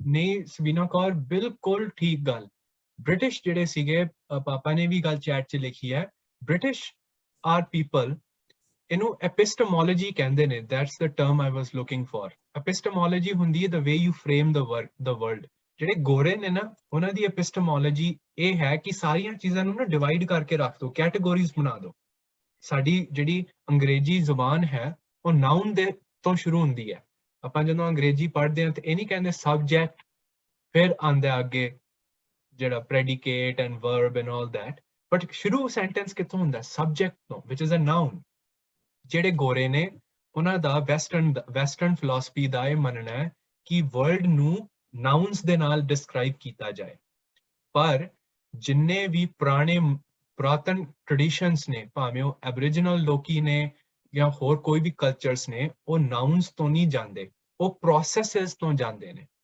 ਮੈਂ ਇੱਕ just 2 days ago ਇੱਕ lecture ਸੁਣ ਰਿਹਾ ਸੀਗਾ ਬਾਏ ਡਾਕਟਰ ਲੀਰੋਏ ਲਿਟਲ ਬੇਅਰ ਉਹ ਇੱਕ ਇੰਡੀਜਨਸ ਰਿਸਰਚਰ ਨੇ ਜਿਹੜੇ ਕਿ ਆਰਡਰ ਆਫ ਕੈਨੇਡਾ ਔਰ ਜਿਹੜੀ ਰਿਸਰਚ ਹਾਲ ਆਫ ਫੇਮ ਹੈ ਉਸ ਦੇ ਵਿੱਚ ਉਹਨਾਂ ਦਾ ਨਾਮ ਦਰਜ ਹੈ ਸੋ ਬਹੁਤ ਵੱਡੇ ਲੈਵਲ ਦੇ ਰਿਸਰਚਰ ਨੇ ਕੈਨੇਡੀਅਨ ਹਿਸਟਰੀ ਦੇ ਔਰ ਉਹਨਾਂ ਨੇ ਗੱਲ ਕਹੀ ਕਿ ਉਹਨਾਂ ਦੀ ਲੈਂਗੁਏਜ ਦੇ ਵਿੱਚ ਉਹ ਇਹ ਨਹੀਂ ਕਹਿੰਦੇ ਵੀ ਇੱਥੇ ਘਾਹ ਪਿਆ ਹੋਇਆ ਜਾਂ ਇਹ ਨਹੀਂ ਕਹਿੰਦੇ ਦਿਸ ਇਜ਼ ਗ੍ਰਾਸ ਉਹ ਪਤਾ ਕੀ ਕਹਿਣਗੇ ਸੰਗਤ ਜੀ ਉਹ ਕਹਿਣਗੇ ਇੰਡੀਜਨਸ ਲੋਕੀ ਜਿਹੜੇ ਨੇ ਉਹ ਕਹਿਣਗੇ ਦ ਗ੍ਰਾਸ ਇਜ਼ ਮੂਵਿੰਗ ਉਹ ਜਾਂ ਉਹ ਕਹਿਣਗੇ ਦ ਗ੍ਰੀਨ ਗ੍ਰਾਸ ਜਾਂ ਗ੍ਰੀਨ ਗ੍ਰਾਸ ਇਜ਼ ਫਲੋਇੰਗ ਉਹ ਨਾਉਨ ਤੋਂ ਨਹੀਂ ਉਹਨੂੰ ਪਛਾਣਦੇ ਬ੍ਰਿਟਿਸ਼ ਦੀ ਔਰ ਗੋਰਿਆਂ ਦੀ ਇਹ ਆਦਤ ਹੈ ਵੀ ਉਹ ਚੀਜ਼ਾਂ ਨੂੰ ਨਾਉਨਸ ਤੋਂ ਪਛਾਣਦੇ ਨੇ ਸਾਡੇ ਨਾਲ ਇਹਦਾ ਕੀ ਰੈਲੇਵੈਂਸ ਹੈ ਉਹ ਇਹ ਹੈ ਕਿ ਵੈਸਟ ਦਾ ਸਾਡੇ ਉੱਤੇ ਇਨਫਲੂਐਂਸ ਇਹ ਹੈ ਕਿ ਉਹ ਸਿੱਖੀ ਨੂੰ ਵੰਡਦੇ ਨੇ ਇਨਟੂ ਕੈਟਾਗੋਰੀਜ਼ ਪਰ ਸਿੱਖੀ ਕੈਟਾਗੋਰੀ ਨਹੀਂ ਹੈ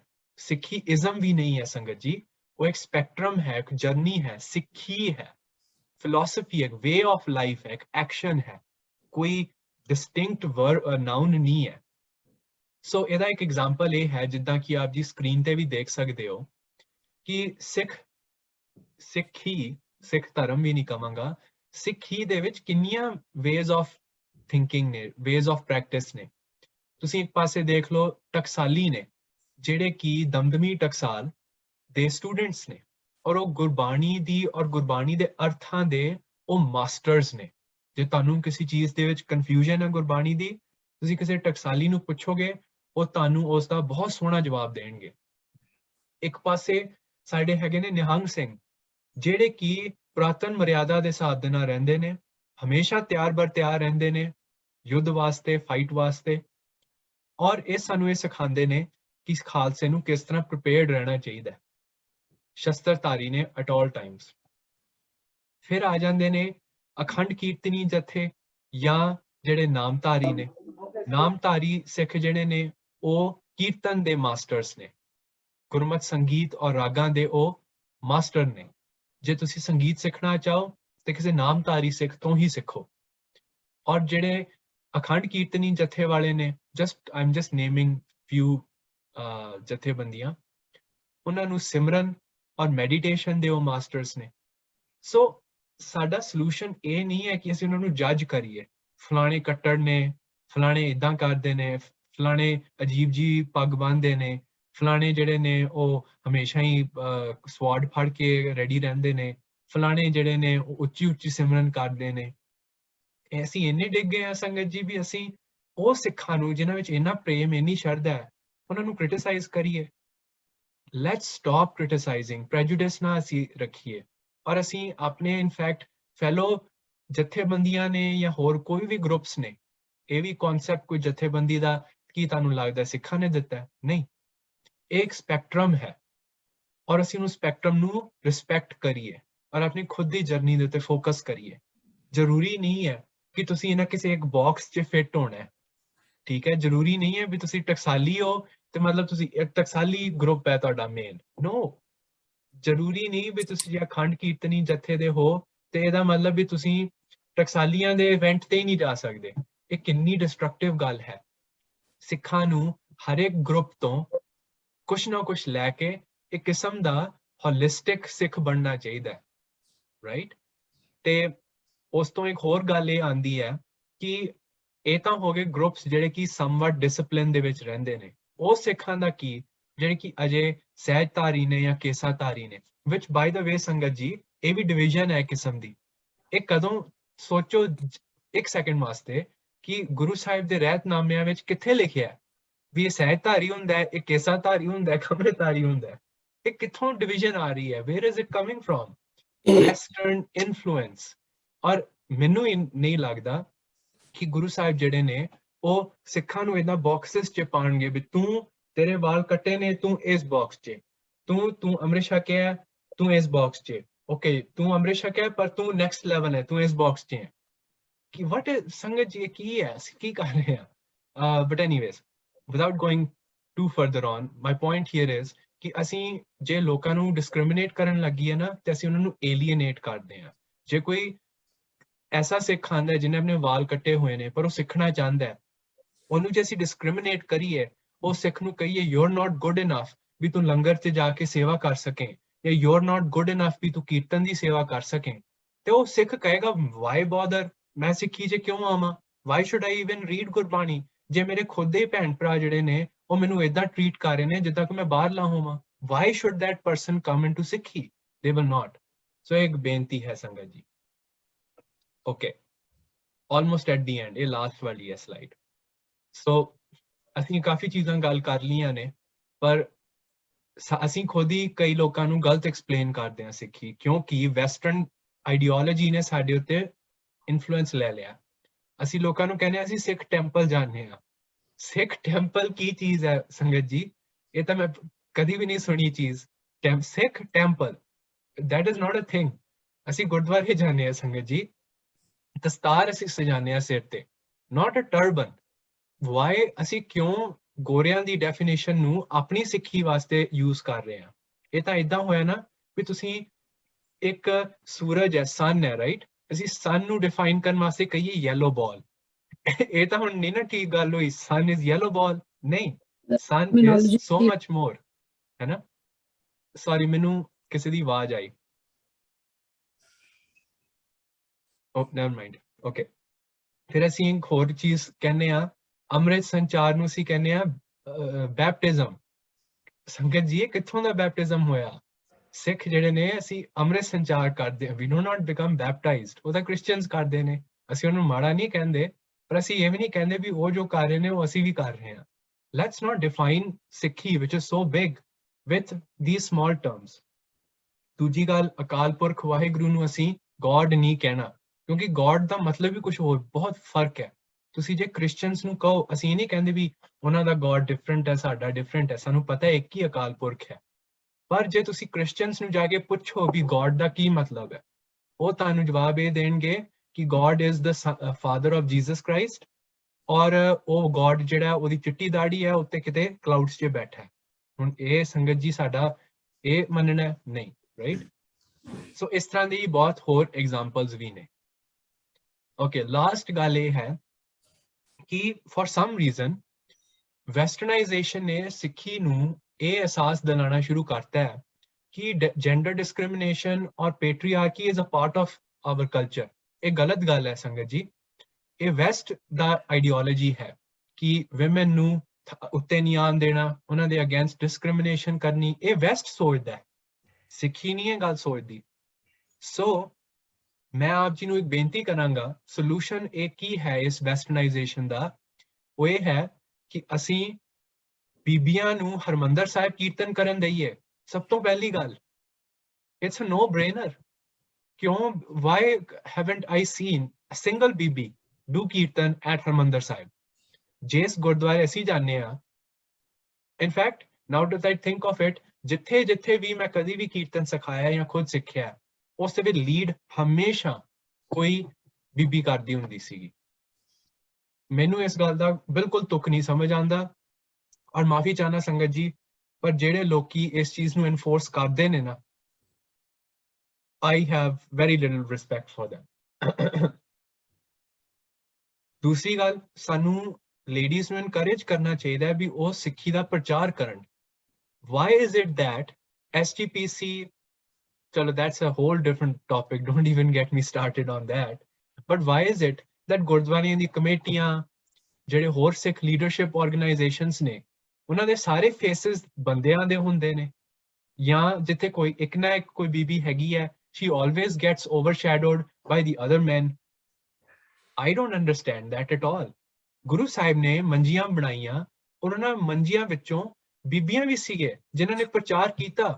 ਇੰਨੇ ਸਾਲ ਪਹਿਲੇ ਜਦੋਂ ਬੀਬੀਆਂ ਨੂੰ ਇਹ ਐਕਸਪੈਕਟ ਕੀਤਾ ਜਾਂਦਾ ਸੀ ਤੁਸੀਂ ਘੁੰਡ ਕੱਢ ਕੇ ਰੱਖਣਾ, ਘਰ ਬਹਿਣਾ, ਰੋਟੀਆਂ ਬਣਾਉਣੀਆਂ ਨੇ, ਗੁਰੂ ਸਾਹਿਬ ਨੇ within not even, ਮੈਂ ਨਹੀਂ ਕਹਿ ਰਿਹਾ 100 ਸਾਲ ਦੇ ਡਿਫਰੈਂਸ 'ਚ, while the atrocity was happening, Guru Sahib ਨੇ social norms ਨੂੰ change ਕੀਤਾ, flip them on their head. Why aren't we doing that? So ਇਹ ਬਹੁਤ ਸਾਡੇ ਵਾਸਤੇ ਇੱਕ wake up call ਹੈ। This is Western ideology, not Sikhi ideology. So ਅਸੀਂ ਇਸ ਬਾਰੇ ਸਾਰਾ ਅੱਜ ਗੱਲਬਾਤ ਕੀਤੀ ਹੈ ਔਰ ਸਮੇਂ ਵੀ ਬਹੁਤ ਲੈ ਲਿਆ ਸੰਗਤ ਜੀ, ਉਸ ਵਾਸਤੇ ਮੈਂ ਮਾਫੀ ਚਾਹਨਾ, ਪਰ ਇਸ ਨੂੰ ਸਮਝਣਾ ਸਾਡੇ ਵਾਸਤੇ ਜ਼ਰੂਰੀ ਹੈ, ਕਿਉਂਕਿ ਜਦ ਤੱਕ ਅਸੀਂ ਇਹ ਨਹੀਂ ਸਮਝਦੇ ਵੀ ਅਸੀਂ ਖੁਦ ਕੌਣ ਆ, ਔਰ ਜਦ ਤੱਕ ਅਸੀਂ ਇਹ ਨਹੀਂ ਸਮਝਦੇ ਵੀ ਸਾਡੀ ਪਹਿਚਾਣ ਦੀ ਕੀ ਇੰਪੋਰਟੈਂਸ ਹੈ ਸਾਡੇ ਵਾਸਤੇ, ਕੀ ਮਹੱਤਵ ਹੈ ਸਾਡੇ ਵਾਸਤੇ, ਤਦ ਤੱਕ ਅਸੀਂ ਆਪਣੇ ਬੱਚਿਆਂ ਨੂੰ ਕੁਝ ਨਹੀਂ ਸਮਝਾ ਪਾਵਾਂਗੇ, ਤਦ ਤੱਕ ਅਸੀਂ ਸਿੱਖੀ ਨੂੰ ਅੱਗੇ ਨਹੀਂ ਚਲਾ ਪਾਵਾਂਗੇ। ਔਰ ਅਸੀਂ ਸਿੱਖੀ ਦਾ ਜਿਹੜਾ ਟਰੀ ਹੈ ਉਹਨੂੰ ਕਿੱਦਾਂ ਕੰਟੀਨਿਊ ਕਰਨਾ ਹੈ, ਖੁਦ ਆਪਣੇ ਵਿੱਚ ਉਹ ਵੈਲਿਊਜ਼ ਪਹਿਲੇ ਪੈਦਾ ਕਰੀਏ। ਲੈਟਸ ਬਿਕਮ ਗ੍ਰੇਟਫੁਲ ਫॉर ਸਿੱਖੀ, ਨਾਟ ਪ੍ਰਾਊਡ, ਅਸੀਂ ਥੋੜੀ ਨਾ ਬਣਾਈ ਸਿੱਖੀ, ਪਰ ਗ੍ਰੇਟਫੁਲ। ਔਰ ਅੱਗੇ ਉਹ ਫੈਮਲੀਜ਼ ਦੇ ਵਿੱਚ ਜਾਈਏ, ਆਪਣੇ ਫੈਮਲੀਜ਼ ਨੂੰ ਗਰੋ ਕਰੀਏ ਜਿਨ੍ਹਾਂ ਵਿੱਚ ਵੀ ਉਹ ਸੇਮ ਵੈਲਿਊਜ਼ ਨੇ। ਜਦੋਂ ਅਸੀਂ ਖੁਦ ਦੀ ਪਹਿਚਾਣ ਨੂੰ ਸਮਝਦੇ ਹਾਂ ਨਾ ਸੰਗਤ ਜੀ, ਜਦੋਂ ਅਸੀਂ ਆਪਣੀ ਖੁਦ ਦੀ ਆਈਡੈਂਟੀਟੀ ਨੂੰ ਪ੍ਰੋਟੈਕਟ ਕਰਦੇ ਹਾਂ, ਤੇ ਉਦੋਂ ਸਾਡੇ ਵਿੱਚ ਜੋਸ਼ ਔਰ ਪਾਵਰ ਮਿਲਦੀ ਹੈ, ਅਕਾਲ ਪੁਰਖ ਦਾ ਤੇਜ ਮਿਲਦਾ ਹੈ। ਇੱਕ ਬਹੁਤ ਬਹੁਤ ਸੋਹਣੀ ਪੰਕਤੀ ਹੈ ਗੁਰੂ ਗੋਬਿੰਦ ਸਿੰਘ ਜੀ ਤੋਂ ਦਸਮ ਗ੍ਰੰਥ ਵਿੱਚ, ਜਿਸ ਦਾ another reason why we should be reading more Dasam Granth. Guru Sahib ਇਹ ਕਹਿੰਦੇ ਨੇ, ਜਬ ਲਗ ਖਾਲਸਾ ਰਹਿ ਨਿਆਰਾ, ਤਬ ਲਗ ਤੇਜ ਦਿਉ ਮੈਂ ਸਾਰਾ। ਜਦ ਤੱਕ ਖਾਲਸਾ ਨਿਆਰਾ ਹੈ, ਆਪਣੀ ਆਈਡੈਂਟੀਟੀ ਨੂੰ ਰੱਖ ਰਿਹਾ ਹੈ, ਵੈਸਟਰਨਾਈਜੇਸ਼ਨ ਤੋਂ, ਕਾਮ, ਕ੍ਰੋਧ, ਲੋਭ, ਮੋਹ, ਹੰਕਾਰ ਤੋਂ ਬਚ ਕੇ ਆਪਣੀ ਆਈਡੈਂਟੀਟੀ ਨੂੰ ਪ੍ਰੋਟੈਕਟ ਕਰ ਰਿਹਾ, ਉਦੋਂ ਤੱਕ ਗੁਰੂ ਗੋਬਿੰਦ ਸਿੰਘ ਜੀ ਦਾ ਸਾਰਾ ਤੇਜ ਹੈ ਤੁਹਾਡੇ ਕੋਲ। Imagine what that even means. I can't imagine that. ਫਿਰ ਅਗਲੀ ਲਾਈਨ ਕੀ ਹੈ? ਵਿਪਰਨ ਕੀ ਰੀਤ ਬਾਰੇ ਗੁਰੂ ਸਾਹਿਬ ਗੱਲ ਕਰਦੇ ਨੇ ਵੀ ਜਦੋਂ ਖਾਲਸਾ ਵਿਪਰਨ ਕੀ ਰੀਤ ਜਾਂਦਾ ਹੈ, when Khalsa follows the ways of everybody else, ਮੈਂ ਨਾ ਕਰੂੰ ਇਨਕੀ ਪ੍ਰਤੀ। So that's just a lesson for us. And ਜਦੋਂ ਆਪਣੀ ਖੁਦ ਦੀ ਸਾਡੇ ਕੋਲ ਤੇਜ ਹੋਏਗਾ, ਖਾਲਸੇ ਦਾ ਤੇਜ ਹੋਏਗਾ, ਅਸੀਂ ਹੋਰ ਲੋਕਾਂ ਨੂੰ ਵੀ ਪ੍ਰੋਟੈਕਟ ਕਰਨ ਜੋਗੇ ਹੋਵਾਂਗੇ। ਖਾਲਸੇ ਦੀ ਜੌਬ ਕੀ ਹੈ? ਖਾਲਸਾ ਇਜ਼ ਨਾਟ ਵੀ ਅਸੀਂ ਖੁਦ ਨੂੰ ਹੀ ਸਪੋਰਟ ਕਰੀ ਜਾਈਏ। ਜੇ ਖਾਲਸਾ ਖੁਦ ਨੂੰ ਹੀ ਸਪੋਰਟ ਕਰਨ ਨੂੰ ਹੁੰਦਾ ਤੇ ਗੁਰੂ ਸਾਹਿਬ ਕਦੀ ਵੀ ਆਪਣੇ 4 ਬੇਟਿਆਂ ਨੂੰ, 4 ਸਾਹਿਬਜ਼ਾਦਿਆਂ ਨੂੰ, they won't send them to their death. Do you think ਵੀ ਗੁਰੂ ਸਾਹਿਬ ਨੂੰ ਪਤਾ ਨਹੀਂ ਸੀਗਾ ਵੀ ਮੇਰੇ 4 ਸਾਹਿਬਜ਼ਾਦਿਆਂ ਨੇ ਵਾਪਸ ਨਹੀਂ ਆਣਾ? Of course he knew. But why did he send them? Because it was protection of those ਜਿਹੜੇ ਕਿ ਆਪਣੀ ਖੁਦ ਦੀ ਨਹੀਂ ਕਰ ਸਕਦੇ ਸੀਗੇ। It was to make a stand against something that was wrong. ਅਸੀਂ ਜਦ ਤੱਕ ਖੁਦ ਦੇ ਵਿੱਚ ਹੀ ਲੜੀ ਜਾ ਰਹੇ ਹਾਂ, ਖੁਦ ਦੀ ਆਈਡੈਂਟੀਟੀ ਨੂੰ ਨਹੀਂ ਪਛਾਣ ਰਹੇ, ਅਸੀਂ ਹੋਰ ਲੋਕਾਂ ਨੂੰ ਕਿਸ ਤਰ੍ਹਾਂ ਪ੍ਰੋਟੈਕਟ ਕਰਾਂਗੇ ਜੋ ਕਿ ਖਾਲਸਾ ਦੀ ਜੌਬ ਹੈ? ਅਸੀਂ ਆਪਣੀ ਜੌਬ ਹੀ ਨਹੀਂ ਕਰ ਰਹੇ, ਰਾਈਟ? ਸੋ ਇਹਦੇ ਰੀਅਲ ਇੰਪੈਕਟਸ ਨੇ ਸੰਗਤ ਜੀ, ਔਰ ਇਹ ਥੋੜੀ ਜਿਹੀ ਸਕੇਰੀ ਗੱਲ ਵੀ ਹੈ, ਪਰ ਇਸ ਤੋਂ ਘਬਰਾਉਣਾ ਨਹੀਂ ਚਾਹੀਦਾ ਸਾਨੂੰ। 150 ਸਾਲ ਪਹਿਲੇ ਗੋਰਿਆਂ ਨੇ, ਔਰ ਮੈਂ ਜਾਣ ਕੇ ਗੋਰਿਆਂ ਦਾ ਵਰਡ ਯੂਜ਼ ਕਰ ਰਿਹਾ ਬਿਕੋਜ਼ ਦਿਸ ਇਜ਼ ਵਾਈਟ ਕਲੋਨੀਅਲਿਜ਼ਮ, ਕਾਲਿਆਂ ਨੇ ਕੋਈ ਕਲੋਨੀਅਲਿਜ਼ਮ ਨਹੀਂ ਕੀਤਾ, ਇੰਡੀਅਨਸ ਨੇ ਕੋਈ ਕਲੋਨੀਅਲਿਜ਼ਮ ਨਹੀਂ ਕੀਤਾ, ਗੋਰਿਆਂ ਨੇ ਕੀਤਾ ਕਲੋਨੀਅਲਿਜ਼ਮ। I'm not afraid to say that. ਪਰ ਜਿਹੜੇ ਗੋਰੇ ਸੀਗੇ ਉਹਨਾਂ ਨੇ ਇੰਡੀਜਨਸ ਲੋਕਾਂ ਦਾ ਕਲਚਰ ਤਹਿਸ ਨਹਿਸ ਕਰਤਾ, ਉਹਨਾਂ ਨੂੰ ਡਰੱਗਸ ਤੇ ਲਗਾਤਾ, ਉਹਨਾਂ ਦੀ ਬੋਲੀ ਬੰਦ ਕਰਾਤੀ, ਉਹਨਾਂ ਨੂੰ ਰੈਜ਼ੀਡੈਂਸ਼ੀਅਲ ਸਕੂਲਸ 'ਚ ਭੇਜਿਆ ਜਿੱਥੇ ਉਹ ਕੰਮ ਹੋਏ ਜਿਹੜੇ ਕਿ ਮਾਫੀ ਚਾਹਨਾ ਸੰਗਤ ਜੀ ਮੈਂ ਕਹਿ ਹੀ ਨਹੀਂ ਸਕਦਾ ਇੱਥੇ। ਇਹ ਹੈ ਵੈਸਟਰਨਾਈਜੇਸ਼ਨ ਦਾ ਇੰਪੈਕਟ ਹੋ ਚੁੱਕਿਆ ਹੈ ਐਂਡ ਸਾਡੇ ਉੱਤੇ ਵੀ ਉਹ ਹੌਲੀ ਹੌਲੀ ਹੋ ਰਿਹਾ ਹੈ but what is the difference between us and somebody else? ਸਾਡੇ ਕੋਲ ਗੁਰੂ ਸਾਹਿਬ ਦਾ ਤੇਜ ਹੈ, ਖਾਲਸੇ ਕੋਲ ਗੁਰੂ ਸਾਹਿਬ ਦੀ hand ਹੈ and we have the potential to go places. So ਇਸੇ ਦੇ ਨਾਲ ਹੀ ਮੇਰੀ presentation ਸਮਾਪਤ ਹੈ। ਮੈਂ ਮਾਫੀ ਚਾਹਨਾ ਜੇ ਜ਼ਿਆਦਾ ਬੋਲ ਗਿਆ ਹੋਵਾਂ ਜਾਂ ਜੇ of course time ਤਾਂ ਬਹੁਤ ਲੈ ਲਿਆ ਪਰ ਮੈਨੂੰ ਬਹੁਤ ਅੱਛਾ ਲੱਗਿਆ ਆਪ ਜੀ ਸਾਰਿਆਂ ਨਾਲ ਸ਼ੇਅਰ ਕਰਕੇ ਤੇ ਹੁਣ ਥੋੜਾ ਜਿਹਾ ਸਾਡੇ ਕੋਲ ਸਮੇਂ ਹੈਗਾ ਜਿੰਨਾ ਵੀ ਆਪਣਾ ਹੋਏ allotted time ਵੀ ਸੰਗਤ ਜਿਹੜੀ ਆ ਆਪਣੇ ਵਿਚਾਰ ਸਾਂਝੇ ਕਰਨ ਤੇ ਜੇ ਕਿਸੇ ਨੂੰ ਵੀ ਕੋਈ ਪ੍ਰੌਂਪਟ ਚਾਹੀਦੇ ਨੇ ਡਿਸਕਸ਼ਨ ਵਾਸਤੇ ਜੇ ਕੋਈ ਆਈਡੀਆਜ਼ ਚਾਹੀਦੇ ਨੇ ਤੇ ਇਹ ਮੈਂ 3 ਪ੍ਰੌਂਪਟਸ ਰੱਖੇ ਨੇ ਜਿਹੜੇ ਕਿ ਆਪ ਜੀ ਯੂਜ਼ ਕਰ ਸਕਦੇ ਹੋ ਡਿਸਕਸ਼ਨ ਨੂੰ ਹੋਰ ਅੱਗੇ ਚਲਾਉਣ ਵਾਸਤੇ ਤੇ ਇਸੇ ਦੇ ਨਾਲ ਹੀ ਮੇਰੀ ਪ੍ਰੈਜੈਂਟੇਸ਼ਨ ਕੰਪਲੀਟ ਹੈ ਜੀ ਭੁੱਲ ਚੁੱਕਾਂ ਦੀ ਖਿਮਾ ਤੇ I am always looking to learn more ਤੇ ਫਤਿਹ ਪ੍ਰਵਾਨ ਕਰੋ ਜੀ। ਵਾਹਿਗੁਰੂ ਜੀ ਕਾ ਖਾਲਸਾ ਵਾਹਿਗੁਰੂ ਜੀ ਕੀ ਵਾਹਿਗੁਰੂ ਫਤਿਹ। ਜੀ ਕਾ ਖਾਲਸਾ ਬੋਲੇ ਸੋ ਨਿਹਾਲ। ਸਤਿ ਸ੍ਰੀ ਅਕਾਲ।